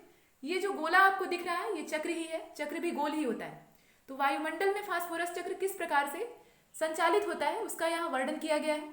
ये जो PO4 आप देख रहे हैं, ये देखिए, ये वाला, ये फास्फोरस का यौगिक है। अब यहाँ पे पौधे इसका अवशोषण करते हैं। ये पूरा जो चक्र है इसके बारे में चर्चा की जा रही है। चित्र थोड़ा बड़ा है। पौधे इसका अवशोषण करते हैं। इसके बाद अकार्बनिक फास्फेट के रूप में ये उत्सर्जित होता है। फिर अपवाह और झील धाराओं के साथ, मतलब झीलों की धाराओं के साथ और नदियों की जो धाराएं होती हैं, इसके अलावा जितने भी अपवाह तंत्र होते हैं उनके जरिए ये प्रवाहित होता है। इसमें अगली जो कड़ी है वो चट्टाने हैं, मृदा है। मिट्टी और चट्टानों में इनका संचय होता है। तो आप जानते हैं कि पृथ्वी की क्रस्ट पर यह पाया जाता है। तो शुरुआत कहाँ से होगी? ये शुरुआत होगी यहाँ से। ये जो चक्र है यहाँ से शुरू होगा। चट्टानों और मिट्टी में ये संचित होता है। अब यहाँ से चाहे विघटन हो, मतलब खोद कर इसे निकाला जाए और इसका अपर्दन और अपक्षय की घटना हो, या वहाँ पे जो पानी की धाराएं बह रही हैं उससे अपवाह की क्रिया हो और पानी इसे अपने साथ बहा कर ले जाए। ये अंदर अनावृत नहीं होता, अंदर ये सील रहता है, ढका हुआ रहता है। लेकिन मनुष्य अपनी गतिविधियों से या फिर प्रकृति की जो स्वाभाविक गतिविधियां होती हैं उससे ये खुल जाता है। और ये दो तरीकों से जो प्रकृति है उसमें शामिल हो जाता है। एक तो विघटन के द्वारा, दूसरा अपवाह या झीलों की जो जल धाराएं होती हैं उनके द्वारा। और उसके बाद ये आगे बढ़ता है। तो आगे कैसे बढ़ता है इसे आप देख लीजिए। यहाँ पर जब विघटन होता है तो ATP के द्वारा इसका जो उपभोग है वो जानवर कर पाते हैं। और इधर जब वह यह अपवाह और झील की जल धाराएं होती हैं उनके द्वारा आगे बढ़ता है तो ये अकार्बनिक फास्फेट के रूप में संचित होता है। इस प्रकार से ये और आगे चलता है और यहाँ पर उपापचयी क्रियाओं का हिस्सा बनते हुए यहाँ पौधों के अवशोषण के द्वारा ये अंत में इस अवस्था तक आकर पहुँच जाता है। तो हमने ऊपर से शुरू किया था और नीचे तक आए। इसमें कई रास्ते हैं इसके वापस लौटने के। एक तो जो जानवरों के द्वारा उपभोग किया जाता है वहाँ से, और दूसरा जो उपापचयी क्रियाएं हैं वहाँ से भी इसका रिस्टोर होता है। यहाँ पर ATP के द्वारा इसके दो उपयोग संभव है और पौधों के द्वारा अवशोषण करके भी इसे इस अवस्था में प्राप्त किया जाता है। तो शुरुआत होती है पृथ्वी की सतह से, मतलब यहाँ से, चट्टानों और मृदा से। दो रूपों में ये बाहर अनावृत होता है, खुलकर सामने आता है। और फास्फेट का या जो फास्फोरस है, इसका क्या उपयोग है हमारे जीवन में, ये आप देख ही चुके हैं। ये बहुत ज़्यादा अनिवार्य है, चाहे पौधे हो चाहे जंतु हो। अब चलते हैं आगे अगले चक्र की ओर, इसे ध्यान से देख लीजिए। देखिए, अब चलते हैं आगे। देखिए, ये जो फास्फोरस चक्र है, जिसके बारे में अभी हम चित्र के माध्यम से और व्याख्या के जरिए समझ रहे थे, इसमें दो चीजों का नाम लिया गया, अपक्षय और अपर्दन। ये जो क्रियाएं होती हैं, इनके द्वारा जब फास्फेट उत्सर्जित होता है, मतलब बाहर आता है, तो उसका अधिकांश हिस्सा समुद्र में बह जाता है, मतलब समुद्र की ओर प्रवाहित हो जाता है। और समुद्र में जब ये चला जाता है तो वहाँ निक्षेप के रूप में, अवसादों के रूप में जमा हो जाता है। जब ये जमा होता है तो पक्षियों और मछलियों द्वारा यह स्थल भाग तक लाया जाता है, मतलब उनके जरिए ये जमीन तक पहुंचता है, महासागर से जमीन की ओर पहुंचता है। और कुछ हिस्सा जो है वो फास्फोरस के आयन के रूप में टूट जाता है, मतलब कुछ हिस्से का अपघटन हो जाता है और ये आयनों के रूप में विभक्त हो जाता है, और कुछ हिस्सा जो है वो सतह पर पहुंच जाता है। इस प्रकार से यह भूमि के विलयन में घुल जाते हैं, जिन्हें पौधे की जड़ों द्वारा अवशोषित कर लिया जाता है। तो यहाँ ये बताने का प्रयास किया जा रहा है कि ये महासागर से जमीन तक पहुंचता कैसे है। तो पहुंचाने का दो माध्यम है, एक तो पक्षी है, दूसरी मछलियां हैं। इसके अलावा आयन के रूप में टूट कर भी ये सतह तक पहुंचता है और पौधों की जड़ें इन्हें सोख लेती हैं। इस प्रकार से पौधों में फास्फोरस का समावेश हो जाता है। ये पौधे के अलग अलग जो पोषक स्तर है उनमें पहुंच जाता है, और पौधे का सेवन जब प्राथमिक उपभोक्ता करते हैं तो उन तक पहुंचता है, और वैसे ही ये आगे बढ़ता है। इस प्रकार से ये आगे चलता रहता है। और इसके बाद जीवों द्वारा उत्सर्जन या सूक्ष्म जीवों द्वारा इनके अपघटन के परिणाम स्वरूप, ये जो पौधे हैं इनके अपघटन के नतीजे के स्वरूप में जो फास्फोरस है, ये फास्फेट के द्वारा, मतलब फास्फेट के रूप में फिर से मिट्टी में वापस चला जाता है। मतलब जीवों के मृत शरीर का या पौधों के जो अवशेष हैं उनका अपघटन होता है, तो इसके द्वारा भी ये मिट्टी में वापस मिल जाता है। मतलब जहाँ से क्रस्ट से ये चला था उसी क्रस्ट को ये वापस मिल गया। और मिट्टी से यह फास्फेट निच्छालन या अपर्दन द्वारा, निच्छालन की जो प्रक्रिया होती है इसे लीचिंग कहा जाता है, इसके अलावा अपर्दन के द्वारा जल में वापस चला जाता है, जिसका उपयोग कुछ शैवाल और पौधे, शैवाल भी करते हैं इसका उपयोग और पौधे भी करते हैं, पौधों के लिए तो ये आवश्यक ही है, यह पोषक तत्वों के रूप में इस्तेमाल कर लेते हैं। अब देखिए यहाँ पे फास्फोरस चक्र और जो कार्बन चक्र है, दोनों की अगर तुलना की जाए, दोनों की जो प्रक्रिया है वो लगभग एक जैसी है। हालांकि दोनों की जो उपस्थिति है वो अलग अलग है। कार्बन का जो मूल स्रोत था वो वायुमंडल था, वहां पे कार्बन डाइऑक्साइड के रूप में आपने उसे देखा। लेकिन फास्फोरस का जो स्रोत है वो क्या है, पृथ्वी की क्रस्ट है। फिर भी अगर तुलना की जाए तो यहाँ दोनों में अंतर क्या है? अंतर ये है कि वर्षा के द्वारा जो बारिश होती है उसके द्वारा वायुमंडल में फास्फोरस का निवेश जो होता है और कार्बन का जो निवेश होता है, मतलब दोनों की जो इसमें घुसपैठ होती है, उन दोनों में बड़ा अंतर पाया जाता है। फास्फोरस का निवेश कार्बन के निवेश की तुलना में बहुत कम होता है। कार्बन ज्यादा मात्रा में यहाँ पर अंदर प्रवेश कर जाता है वायुमंडल में, उसकी तुलना में फास्फोरस इतना प्रवेश नहीं कर पाता। साथ ही कार्बन के विपरीत जीव और पर्यावरण के बीच फास्फोरस का जो गैसीय विनिमय है वो बिल्कुल नगण्य है। कार्बन का विनिमय ज्यादा होता है अलग अलग रूपों में, कार्बन डाइऑक्साइड इसका एक सशक्त माध्यम है। इसके अलावा और भी गैसीय अवस्थाएं कार्बन की पाई जाती हैं, मतलब यौगिकों के रूप में। लेकिन फास्फोरस के मामले में ऐसा नहीं होता, उसका गैसीय विनिमय, मतलब जो गैसीय अवस्था में लेन देन है वो बहुत ही नगण्य होता है, नहीं के बराबर होता है। इसके अलावा फास्फोरस चक्र सबसे धीमी गति से चलता है। इसकी जो रफ्तार होती है वो कार्बन चक्र की तुलना में बहुत धीमी होती है, बहुत तेज नहीं होती। कार्बन चक्र में भी दो प्रकार हमने देखे, एक तो अल्पकालिक था, दूसरा दीर्घकालिक था। अल्पकालिक वाला जल्दी संपन्न हो जाता है और दीर्घ जो कालिक चक्र है उसको संपन्न होने में लंबा समय लगता है, लाखों वर्षों का, करोड़ों वर्षों का समय लग जाता है। पेट्रोलियम के बारे में आपने देखा था। लेकिन उसके बाद भी जो फास्फोरस वाला है ये और धीमा चलता है, इसकी जो गति है वो और कमजोर होती है, धीमी होती है। और दोनों में सबसे बड़ा अंतर तो आप जानते ही हैं, फास्फोरस चक्र जो है वो अवसादी चक्र है और जो कार्बन चक्र है वो गैसीय चक्र है। तो कभी कभी तुलनात्मक रूप से भी प्रश्न आते हैं, दो चक्रों की तुलना की जाएगी और वो फास्फोरस और कार्बन भी हो सकते हैं या किसी और चक्र की भी आपस में तुलना हो सकती है। तो हर चक्र के बारे में एक जानकारी रखिए ताकि जब तुलना हो तो आप सही उत्तर तक पहुंच सकें। अब चलते हैं आगे अगले चक्र की ओर, जो कि है सल्फर चक्र। ये भी अवसादी चक्र का ही हिस्सा है, इसे देख लेते हैं। सल्फर भी एक तत्व है, आवर्त सारणी का एक महत्वपूर्ण तत्व है और यह भी पृथ्वी की क्रस्ट पर ही जमा होता है। मतलब इसका जो संचय है, भंडारण है, वो मिट्टी और अवसादों में होता है। जहां यह कार्बनिक, कार्बनिक का मतलब है कोयला, तेल और पीट, इसके अलावा अकार्बनिक पदार्थों के रूप में सल्फेट, सल्फाइड और कार्बनिक सल्फर के रूप में मौजूद होता है। मतलब ये प्रकृति में किन रूपों में पाया जाता है? तो अगर कार्बनिक अवस्था में देखें तो कोयले में, तेल में और पीट में। अगर अकार्बनिक रूप में देखें तो सल्फेट में, सल्फाइड में और कार्बनिक सल्फर के रूप में यह पाया जाता है। इसके अलावा यह चट्टानों में अपक्षय, अपवाह और कार्बनिक पदार्थों के अपघटन के द्वारा बाहर आता है। चट्टानों में यह संचित होता है और वहां से बाहर कैसे निकलता है? तो लगभग वही प्रक्रिया है जो फास्फोरस के साथ होती है। बहुत मामूली अंतर यहाँ है। फास्फोरस में जैसी प्रक्रिया हुई थी, फास्फोरस भी कृष्ण में संचित था, तो जिन प्रक्रियाओं के द्वारा वो बाहर निकलकर प्रकृति के चक्र में, मतलब जैव भू रासायनिक चक्र में शामिल हो जाता है, वैसे ही यहाँ पर सल्फर भी होता है। और इस प्रकार से जब ये अपघटन के द्वारा बाहर आता है तो ये स्थलीय और जलीय दोनों पारिस्थितिकी तंत्र का हिस्सा बन जाता है, मतलब दोनों में जाकर मिल जाता है। अब देखिए, ये जो सल्फर चक्र है इसका चित्र देख लेते हैं और चित्र के माध्यम से इसे समझने का प्रयास करते हैं। पीछे फास्फोरस चक्र में हमने देखा कि फास्फोरस किस प्रकार से जीवित प्राणियों के लिए आवश्यक है, एक अनिवार्य तत्व है। तो वैसे ही सल्फर भी जब प्रकृति में एक चक्रीय प्रक्रम में अपनी भूमिका निभा रहा है तो ये जीवधारियों के लिए निश्चित रूप से अनिवार्य होगा। कैसे आवश्यक है? तो देख लीजिए, सल्फर प्रत्येक जीवित पदार्थों में, प्रत्येक जीवित जीवधारी में एमिनो अम्ल के रूप में होता है। जो एमिनो अम्ल पाए जाते हैं उनमें सल्फर की उपस्थिति होती है। और इसके अलावा, इसके अतिरिक्त अगर देखा जाए तो यह वसा और शरीर के अन्य जो तरल पदार्थ होते हैं उनमें भी पाया जाता है। जो वसा हमारे शरीर में होती है उसमें यह मौजूद होता है। इसके अलावा जितना भी लिक्विड पदार्थ होते हैं, मतलब लिक्विड सबस्टेंसेस होते हैं, उनमें भी ये पाया जाता है।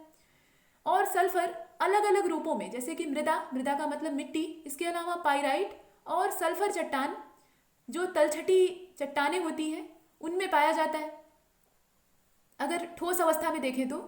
और इसके अलावा यह गैसीय अवस्था में वायुमंडल में भी हाइड्रोजन सल्फाइड, हाइड्रोजन सल्फाइड एक गैस होती है, इस गैस को आप जानते होंगे, H2S। इसकी महक कैसी होती है बताइए? और सल्फर डाइऑक्साइड, सल्फर डाइऑक्साइड का जो सूत्र होता है वो क्या होता है? SO2 होता है। तो इन सब के रूप में पाया जाता है। ये वायुमंडल में इसकी उपस्थिति की बात कही गई है। हालांकि सल्फर चक्र के जो अधिकांश चरण होते हैं वो अवसादी चक्र के रूप में ही संपन्न होते हैं। कहने का मतलब ये है कि सल्फर फास्फोरस की तरह जमीन तक ही सीमित नहीं रहता है, ये वायुमंडल में भी पाया जाता है। तो इसे गैसीय चक्र के रूप में भी देखा जा सकता है, लेकिन इसकी जो मुख्य भूमिका होती है वो अवसादी चक्र में ही होती है, इसलिए इसे अवसादी के ही परिप्रेक्ष्य में देखेंगे।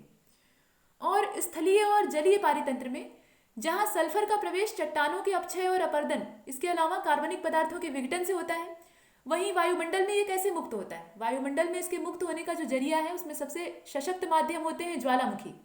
ज्वालामुखी जब फटते हैं तो उसके अंदर से गर्म गैसें बाहर आती हैं, और वो जो गैसें हैं उनमें सल्फर के यौगिक मुख्य रूप से पाए जाते हैं, और ये बड़ी ही नशीली और विषैली गैसें होती हैं। अगर इनका प्रवाह किसी दिशा में हो रहा है और उसके संपर्क में कोई मनुष्य या कोई भी जीव आ जाता है तो इसके ऊपर ये घातक असर डालती है और भ्रम की स्थिति पैदा होती है और कभी कभी मृत्यु भी हो जाती है। तो इसलिए ज्वालामुखी के क्षेत्र से लोगों को बाहर निकाल लिया जाता है। उसके पीछे कई कारण होते हैं। एक तो गर्म लावा, और जहाँ लावा की पहुंच नहीं होती है वहां पर इन गैसों की पहुंच होती है, इसलिए उस क्षेत्र को खाली कर देना चाहिए।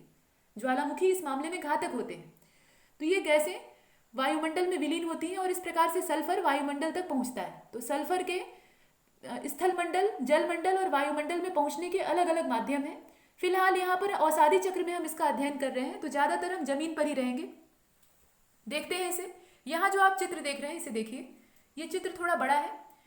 यहाँ मृदा में जो सल्फाइड होता है, ये जो तीर का निशान है ये वाला, इसे आपने केमिस्ट्री में देखा होगा, ये रिवर्सिबल रिएक्शन है, मतलब लेन और देन दोनों हो रहा है। मृदा में सल्फाइड, ये सल्फर में, और फिर सल्फर जो है ये मृदा में सल्फाइड के रूप में संचित हो रहा है। यहाँ पर ऑक्सीकरण और अपचयन की प्रक्रिया हो रही है। ऑक्सीकरण और अपचयन की प्रक्रिया आपने सुनी होगी। दोनों ही प्रक्रियाएं यहाँ संपन्न हो रही हैं और इस प्रकार से ये अलग अलग रूपों में वितरित हो रहा है। अलग अलग रूप कौन कौन से हैं? तो एक तो मृत जीव, और इसके बाद जो जैव ईंधन का दहन होता है उसके द्वारा, वर्षा द्वारा निक्षेपण के द्वारा, और अमीनो अम्लों के रूप में, ये पौधे के रूप में। सबसे पहले आप इसे नीचे से देखिए। मृदा में जो सल्फाइड है वो सीधा पहले तो एक रूप में ऊपर जा रहा है, और ये जो इसका रूप है इसे आप देख सकते हैं, ये है हाइड्रोजन सल्फाइड यानी H2S। इस रूप में ये ऊपर की ओर यानी वायुमंडल की ओर बढ़ रहा है। इसके अलावा जो दूसरे रूप है उन्हें देखिए।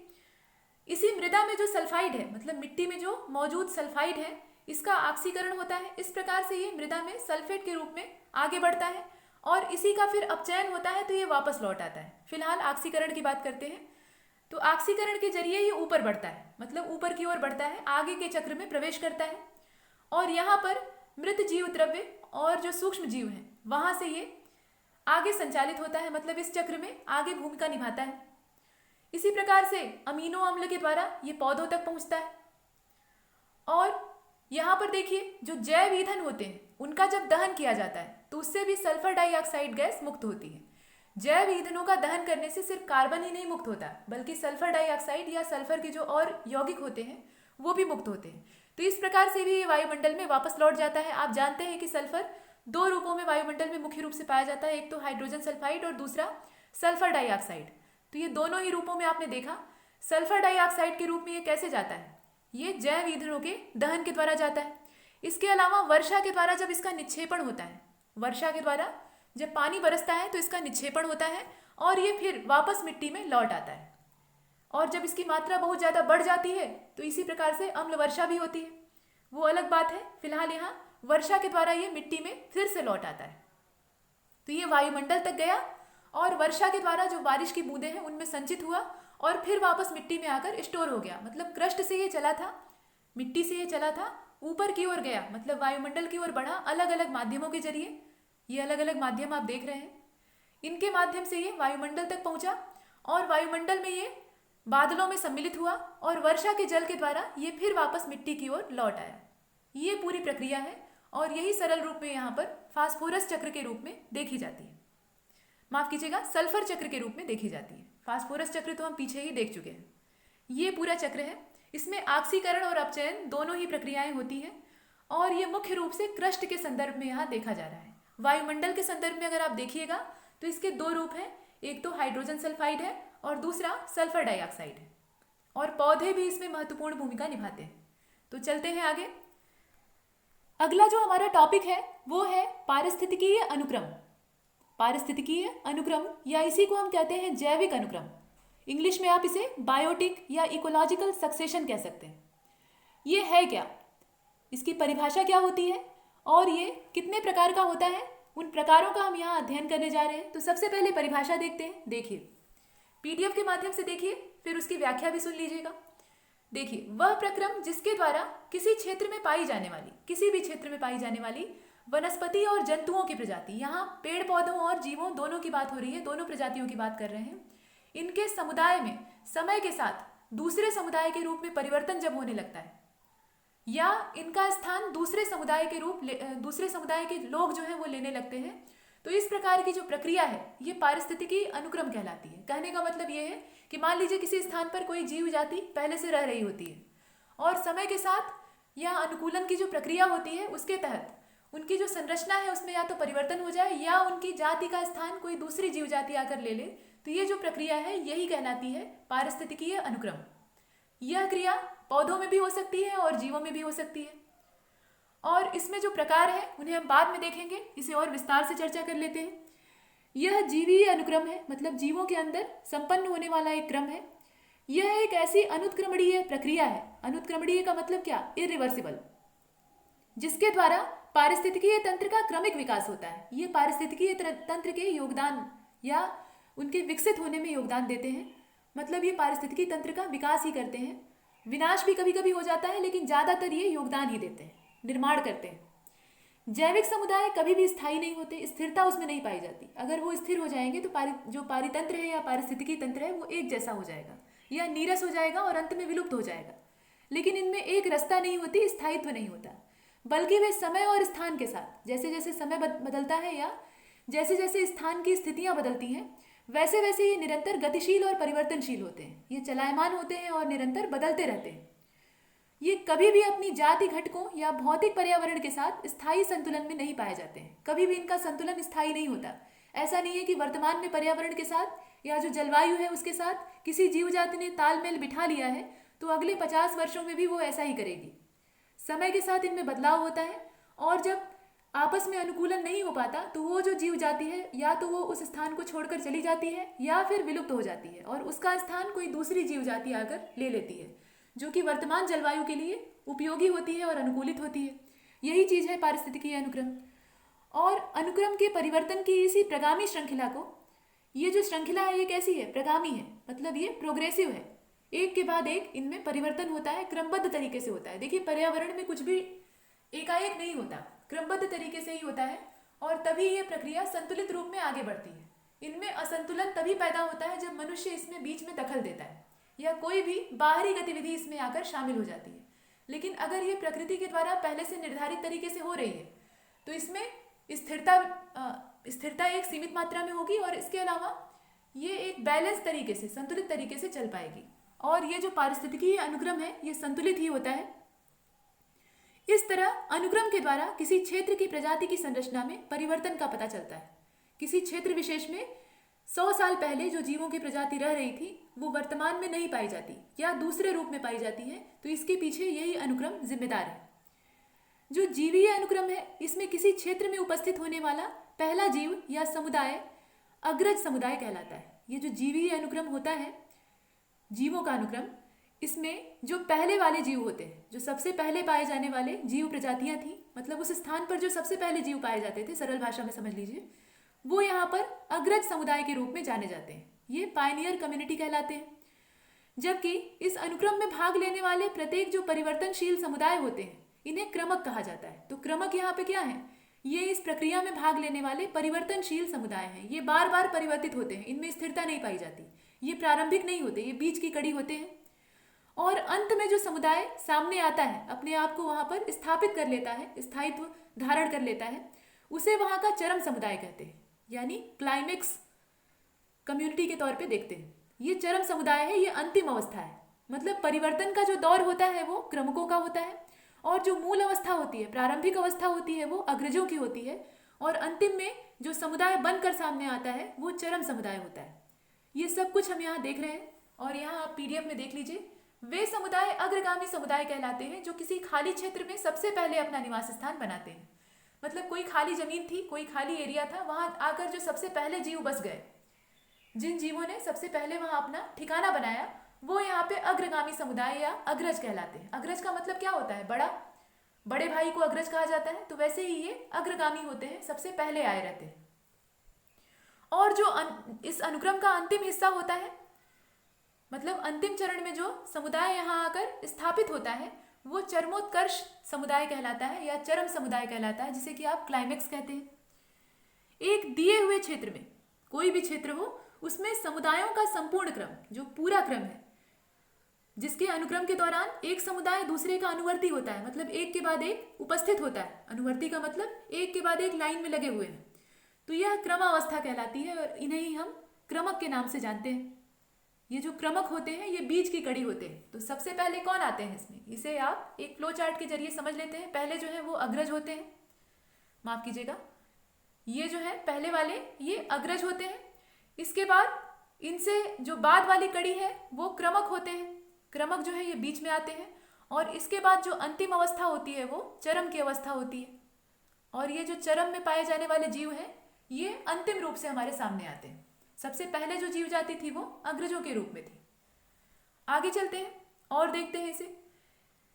अनुक्रम निम्नलिखित के द्वारा चित्रित किया जा सकता है। अब निम्नलिखित का मतलब है यहाँ हम उसके प्रकारों को देखने वाले हैं, और प्रकारों को देखने से पहले उनका जो वर्गीकरण है वो किस आधार पर किया गया है वो देख लीजिए।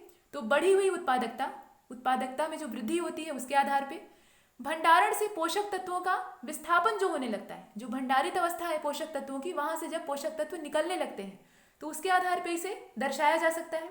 इसके अलावा जो निकेत होता है उसके विकास के साथ जीवों की विविधता में जब वृद्धि होने लगती है, जीवों की जो वैरायटी है उसमें बहुत ज्यादा बढ़ोतरी होने लगती है, वो तेजी से बढ़ने लगते हैं, अलग अलग प्रकार के सामने आने लगते हैं, तो इससे हम इसे दर्शा सकते हैं। और इसके अलावा जो खाद्य जाल है, खाद्य जाल के बारे में आपने पीछे देखा, खाद्य श्रृंखलाओं के ही संयोजन से, उनकी ओवरलैपिंग से खाद्य जाल का निर्माण होता है।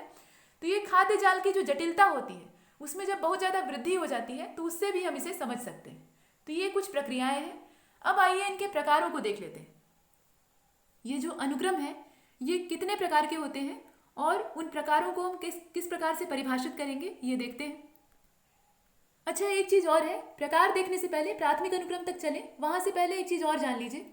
देखिए जो अनुक्रम होता है इसमें हमने 3 अवस्थाओं की बात की। एक तो प्रारंभिक अवस्था थी जो कि सबसे पहले आकर बसे हुए थे, एक बीच वाली थी और सबसे अंतिम वाली को हमने चरम समुदाय कहा। तो ये जो चरम समुदाय है ये वन में ही समाप्त होता है, मतलब जो इसका अंत है वो जंगल में होता है। कहने का मतलब ये है कि अनुक्रम चाहे जल में शुरू हो या जमीन पर शुरू हो, पानी में शुरू हो ये प्रक्रिया या जमीन पर शुरू हो, लेकिन जो इसका चरम समुदाय होता है वो वन ही होता है। मतलब इसका जो अंतिम समापन है वो जंगल में जाकर ही होता है। ये खास बात है, ये एक फैक्ट है, ऐसा अध्ययन के द्वारा पता चला है। और जीवीय अनुक्रम का जो चरण है वो निम्नलिखित दिशाओं में चलता है। अब दिशाएं कौन कौन सी हैं ये जान लीजिए पहले। जीवों की प्रजातियों में एक तो भिन्नता पाई जाती है, जीव प्रजातियां जो है वो अलग अलग प्रकार की पाई जाती हैं। हालांकि इसके बारे में हम चर्चा कर चुके हैं, यहाँ आप देख रहे हैं जीवों की जो विविधता है उसमें वृद्धि होती है, मतलब क्या है, प्रजातियां अलग अलग पाई जाती हैं। इसके अलावा जो संपूर्ण जैव मात्रा है उसमें भी वृद्धि होती है। जब पूरी जैव मात्रा में, जैव भार में वृद्धि होती है तो इसके द्वारा भी हम इसे दर्शा सकते हैं। तो अब चलते हैं इसके प्रकारों की ओर। और सबसे पहला प्रकार है वो है प्राथमिक अनुक्रम। ये अनुक्रमों के हम प्रकारों को देख रहे हैं और यह 2 प्रकार के होते हैं। अनुक्रम जो है ये मुख्य रूप से 2 प्रकार के होते हैं। पहला आप प्राथमिक देख रहे हैं और दूसरा है द्वितीयक। ये 2 प्रकारों में बटा हुआ है और इन्हीं दोनों प्रकारों को हम देखने जा रहे हैं। ये तो मूल प्रकार है। इसके अलावा वैज्ञानिकों के दल का ये मानना है कि कुछ और भी प्रकार हो सकते हैं। अब कुछ और प्रकार कौन कौन से हैं? एक तो मतलब ये अनुक्रमों के अगर हम प्रकार देखें तो इसमें एक स्वतः जनित अनुक्रम होता है, स्वतः जनिक अनुक्रम इसे कहते हैं। मतलब ये प्राथमिक और द्वितीयक के अलावा अगर देख रहे हैं आप तो स्वतः जनिक है। इसके अलावा अन्यत्र जनित है, ये भी एक अनुक्रम का प्रकार है। और भी बहुत सारे प्रकार हैं, जैसे कि आप देखिए स्वपोषी अनुक्रम होता है, परपोषी अनुक्रम होता है। इस प्रकार के भी अनुक्रम पाए जाते हैं, लेकिन मुख्य जो प्रकार है उन्हें हम यहाँ देखेंगे और वो है प्राथमिक अनुक्रम और द्वितीयक अनुक्रम। देखिए प्राथमिक अनुक्रम क्या होता है। इसमें पहले नए स्थान को, जो नया स्थान होता है, नई जगह होती है, उसको कुछ अग्रगामी प्रजातियों द्वारा उपनिवेशित किया जाता है, मतलब धारण किया जाता है। कुछ जीव प्रजातियां शुरुआत में आकर वहां रहने लगती हैं, जो अक्सर रोगाणु, लाइकेन और काई होते हैं। ये सूक्ष्म जीव होते हैं, ये आकर यहाँ पर रहने लगते हैं। अब अग्रगामी प्रजातियां अगली कुछ पीढ़ियों तक अपने विकास के द्वारा निवास की स्थितियों को बदल देती हैं। जो निवास की स्थितियां हैं, वो जो आवास है वहाँ का, वहाँ वे रहते हैं और उसे अपनी जो जैविक क्रियाएं हैं उसके द्वारा परिवर्तित कर देते हैं, उसमें परिवर्तन ले आ देते हैं। और इस प्रकार से ये जो नई परिस्थितियां हैं ये अतिरिक्त जीवों के सृजन के लिए अनुकूलित हो जाती हैं। मतलब जो और जीव हैं वो भी उस वातावरण में जीवित रह सके, इस लायक परिस्थितियां वहाँ पैदा हो जाती हैं। मतलब ये माहौल बनाने का काम करते हैं। ये माहौल बनाकर चले जाते हैं, फिर आकर इसमें दूसरे जीव मजा लेते हैं। तो वही चीज़ है। अब अग्रगामी प्रजातियों की मृत्यु के बाद इनसे जो कार्बनिक पदार्थ उत्पन्न होते हैं, आप जानते हैं कि कार्बनिक पदार्थों का ही जीवन के निर्माण में महत्वपूर्ण योगदान होता है। तो ये जो सूक्ष्म जीव हैं जिनके बारे में अभी चर्चा हुई, ये रोगाणु हो सकते हैं, लाइकेन हो सकते हैं या काई हो सकती हैं, तो इनकी जब मृत्यु होती है, इनका जब विनाश होता है, तो इनसे जो कार्बनिक पदार्थ उत्पन्न होते हैं उनके द्वारा छोटे जीव बनते हैं और अन्य सूक्ष्म जीवों का निर्माण होता है। मतलब इन जीवों से फिर अन्य जीव बनते हैं। इनसे जो कार्बनिक पदार्थों का उत्सर्जन होता है उससे अन्य जो जीवित प्रजातियां हैं उनका निर्माण होता है। और फिर वे जो जीवित प्रजातियां हैं वो मध्यवर्ती की भूमिका निभाती हैं और अंतिम में जो इस स्थान पर प्रजातियां पाई जाती हैं उसे चरम कहते हैं। यही सब कुछ हमारा जो प्राथमिक अनुक्रम है उसमें देखा जाता है। अब एक चीज और है कि इन अग्रगामी प्रजातियों द्वारा, ये जो सबसे प्रारंभिक दौर में आकर बसी हुई प्रजातियां हैं, इनके द्वारा जो उत्पादित कार्बनिक पदार्थ हैं, इनके द्वारा भी कार्बनिक पदार्थों का उत्पादन किया जाता है। जीव हैं तो कार्बनिक पदार्थ तो होगा ही।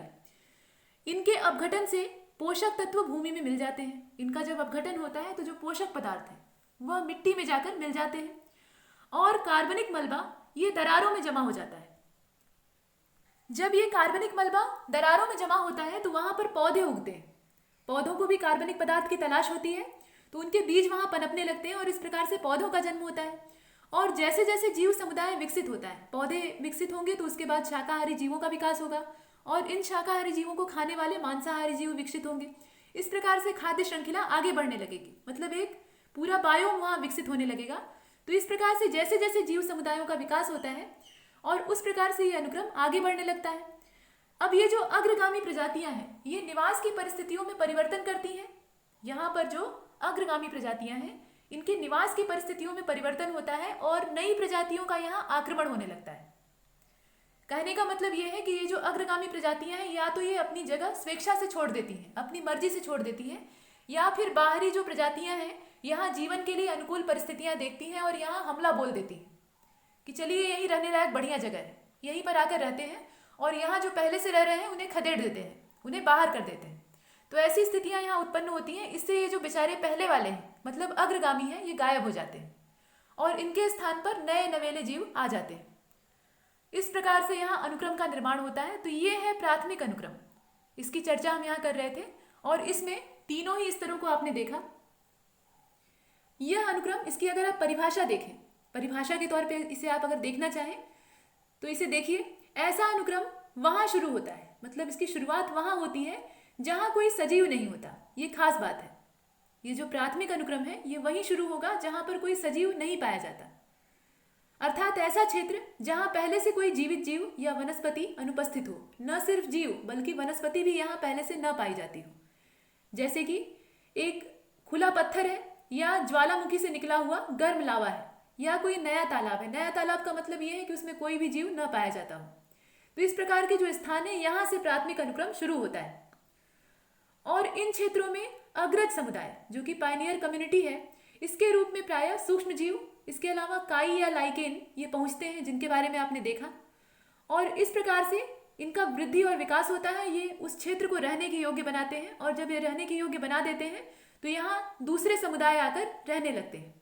और जब दूसरे समुदाय यहाँ आकर रहने लगते हैं तो ये पहले से रह रहे जीवों को, मतलब जो काई, लाइकेन और सूक्ष्म जीव हैं, उन्हें हटा देते हैं, उसकी जगह अपने कब्जा कर लेते हैं। इस प्रकार से एक के बाद एक जीव प्रजातियां यहाँ आकर बसने लगती हैं। और इस प्राथमिक अनुक्रम में जो विशेष बात है वो यही है कि यहाँ पर शुरुआत वहाँ से होती है जहाँ जीवन नहीं होता, मतलब निर्जीव इकाइयों से शुरुआत होती है और सजीव तक ये बढ़ता जाता है। अब चलते हैं द्वितीयक अनुक्रम की ओर। ये जो द्वितीयक अनुक्रम है ये क्या है?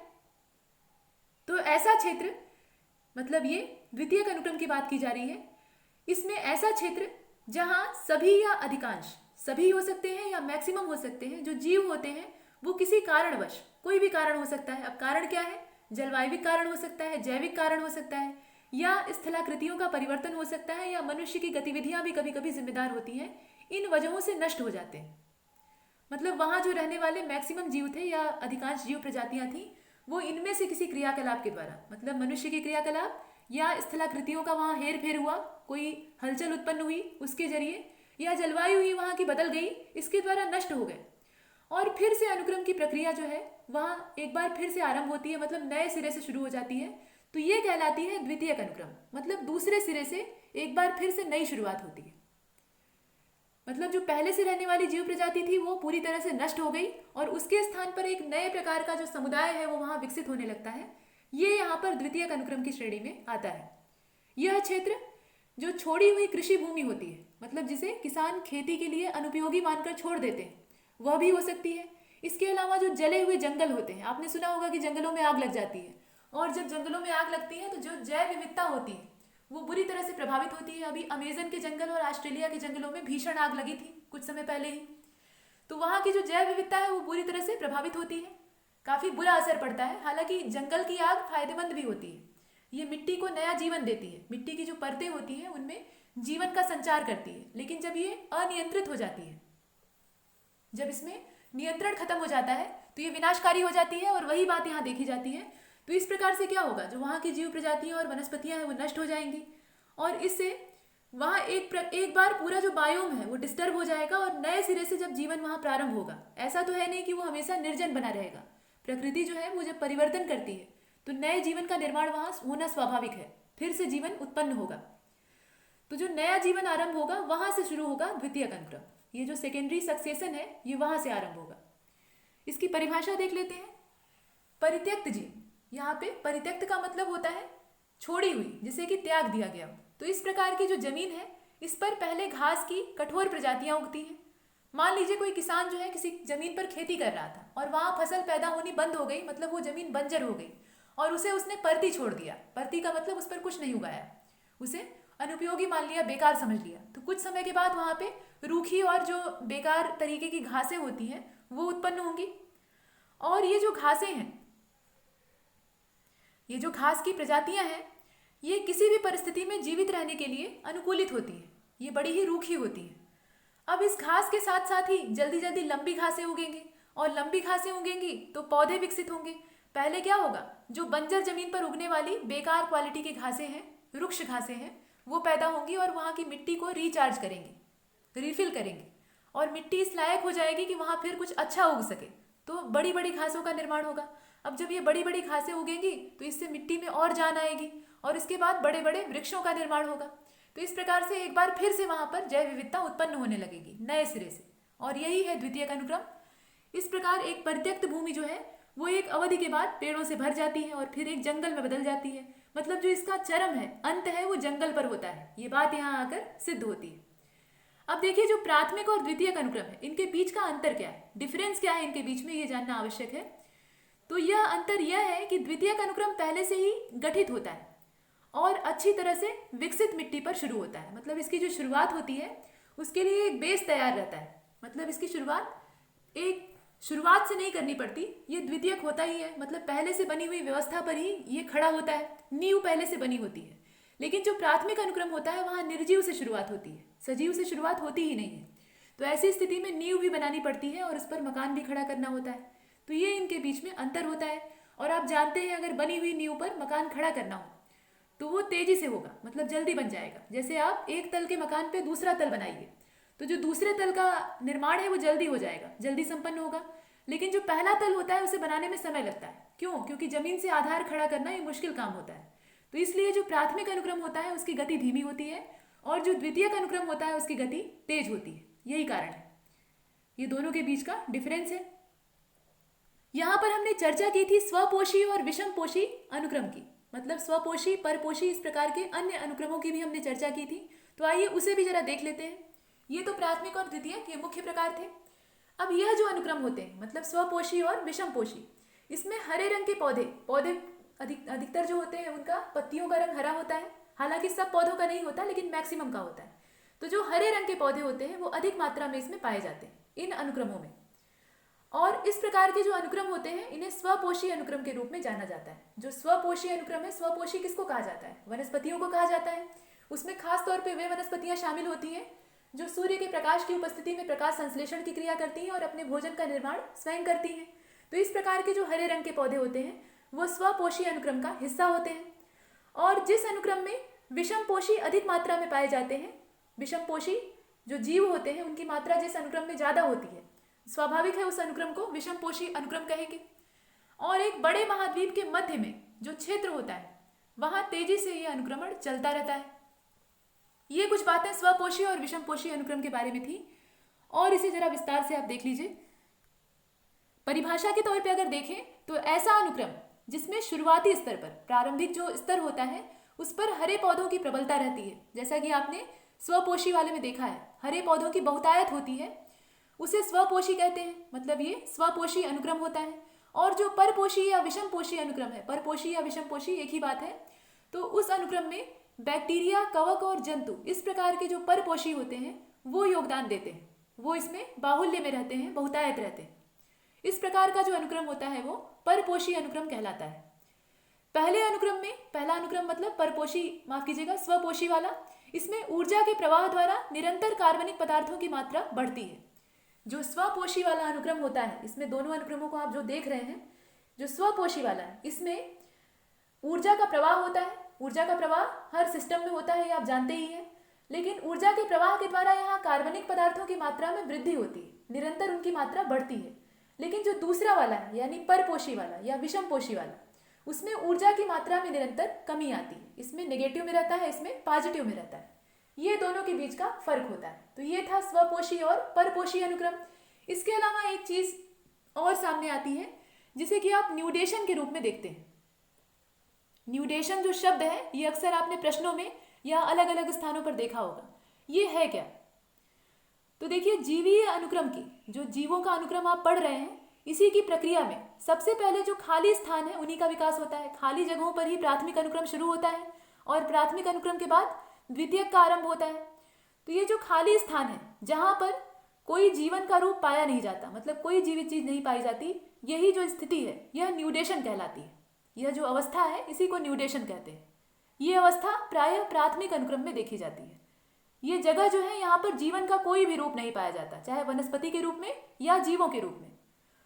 और खाली स्थानों में किसी एक जाति से, मतलब कोई भी एक जाति हो, उसके सफलतापूर्वक स्थापित हो जाने को आक्रमण कहते हैं। यहाँ पर ये क्रम व्यवस्थित करने के लिए कहा जाता है कि न्यूडेशन दिया है, आक्रमण दिया है, इस प्रकार से प्रतिक्रिया है और स्थिरीकरण है, इन्हें आप व्यवस्थित कीजिए। इस प्रकार के प्रश्नों को आपने देखा होगा, तीर लगा लगा के ऐसे प्रश्न दिखाए जाते हैं। पहले न्यूडेशन दिया रहेगा, इसके बाद इसमें आक्रमण हो जाएगा और प्रतिक्रिया हो जाएगी। इस प्रकार से बहुत सारे एरो वाले जो प्रश्न हैं वो आपने देखे होंगे।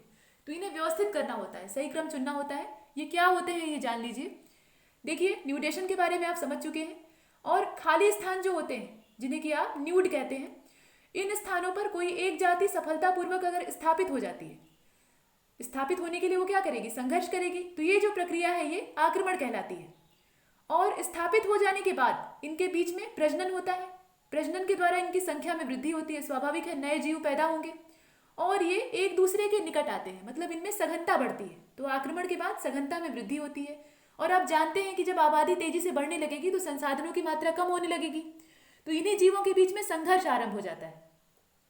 और जब संघर्ष आरंभ होता है तो यही बात यहाँ कही गई है कि जीवों की जातियों की बढ़ी हुई संख्या के बीच में, और उसमें भी बाहर से और प्रजातियां आकर उसमें योगदान देने लगती हैं। कहने का मतलब ये है कि मान लीजिए कोई बायोम है, कोई भी क्षेत्र है, वहां पर कोई जीव जाति आकर पहले बसी और उसमें प्रजनन की घटना हुई। इससे उसने अपने ही जैसे बहुत सारे जीवों को उत्पन्न किया। बहुत सारे जीव वहां बस्तियां बसाकर रहने लगे। अब यहाँ पर जब जीवों की संख्या तेजी से बढ़ने लगी और क्षेत्र और संसाधन सीमित थे, तो इनके बीच में टकराव होना स्वाभाविक है, भोजन की आवश्यकता को लेकर या जो भी जरूरतें हैं उनकी आवश्यकता को लेकर। और इसमें घी डालने का काम, ये तो आग जली रही थी, संघर्ष बढ़ ही रहा था, इसमें घी डालने का काम जो बाहरी प्रजातियां हैं वो कर देती हैं, वो आकर इसमें शामिल हो जाती हैं और इस प्रकार से खींचतान उत्पन्न होने लगती है। तो जब खींचतान होती है तो इस घटना को हम क्या कहेंगे बताइए? ये जो घटना है ये स्पर्धा कहलाएगी, कंपटीशन होगा यहाँ पे। और जो इसमें जीतेगा वो संसाधनों को प्राप्त करेगा और जो हार गया वो खत्म हो जाएगा, समाप्त हो जाएगा। और इस प्रकार से इसमें जो असफल होने वाली प्रजातियां हैं वो विलुप्त हो जाती हैं। स्पर्धा क्यों होती है? जब संसाधन सीमित होते हैं, ये बात हम पीछे वाले वीडियो लेक्चर में देख चुके हैं। संसाधन जब सीमित होते हैं और प्राणियों की संख्या ज़्यादा होती है, मतलब एक ही चीज़ को चाहने वाले बहुत सारे दीवाने होते हैं, तो ऐसी स्थिति में स्पर्धा होती है। वही चीज़ यहाँ है। आपने फिल्मों में लव ट्रायंगल देखे होंगे, एक हीरोइन को दो हीरो चाहते हैं और अंत में मारकाट मचती है। इसके बाद जीवित जीवों के प्रभाव के द्वारा, जो जीवित जीव होते हैं उनके प्रभाव के द्वारा होने वाले जो पर्यावरणीय परिवर्तन है, कोई भी जिंदा प्रजाति होती है तो वो पर्यावरण पर असर डालती है। उसके जो क्रियाकलाप है वो निश्चित रूप से असर डालेंगे। कभी कभी वो असर जो है वो फायदेमंद होता है और कभी कभी विनाशकारी होता है। तो ऐसी स्थिति में जो जीवित जीव प्रजातियां हैं वो जब पर्यावरण पर असर डालती हैं, तो ये जो स्थिति है इसे प्रतिक्रिया कहा जाता है। ये रिएक्शन होता है, जीव की अपने पर्यावरण के प्रति प्रतिक्रिया होती है। और इन पर्यावरणीय परिवर्तनों के कारण जो पहले से उपस्थित जैव समुदाय है वो यहाँ पर अनकंफर्टेबल फील करने लगता है, मतलब महसूस करने लगता है। उसे यहाँ पर असुरक्षा महसूस होने लगती है, जो उसका कंफर्ट जोन है वो खत्म हो जाता है। और अन्य जो जैविक समुदाय है वो वहाँ पर आकर बैठ जाते हैं। तो इस प्रकार से जो प्राथमिक जीव है, जो प्रारंभिक जीव है, जिसे कि आपने अग्रज के रूप में देखा है, वो नष्ट हो जाता है। यही कुछ चीज़ें हैं। और अंततः जो इस प्रक्रिया का अंतिम स्तर है उसमें जैव समुदाय का पर्यावरण के साथ लगभग संतुलन हो जाता है। मतलब अब खींचतान खत्म हो गई रहती है, जिसको मरना है वो मर गया रहता है और जिसको वहाँ बसना है वो बस गया रहता है। तो ऐसे में क्या होगा? स्थिरता आ जाएगी। तो ये जो प्रक्रिया है वो स्थिरीकरण की प्रक्रिया होती है। यहाँ पे स्टेबलाइजेशन हो जाता है। यह जो अवस्था है ये स्थिरीकरण की अवस्था कहलाती है। और यह अंतिम जो स्थायी समुदाय होता है इसे ही शिखर या चरम समुदाय कहते हैं, यानी क्लाइमेक्स कम्युनिटी के नाम से जानते हैं। तो यहाँ तक हमने अपने वीडियो लेक्चर को कंप्लीट किया है और ये अध्याय यहाँ पूरा होता है। इसमें हमने अनुक्रमों को देखा और इसके अलावा विभिन्न चक्रों का अध्ययन किया। अब इसके बाद जो तीसरा अध्याय है, ये दूसरा अध्याय था। तीसरे अध्याय में हम पारिस्थितिकी तंत्र को देखेंगे, जिसमें कि स्थलीय पारिस्थितिकी तंत्र का हम अध्ययन करेंगे। तो इस वीडियो लेक्चर में इतना ही। अब जो शेष है वो अगले लेक्चर में। तब तक के लिए नमस्कार।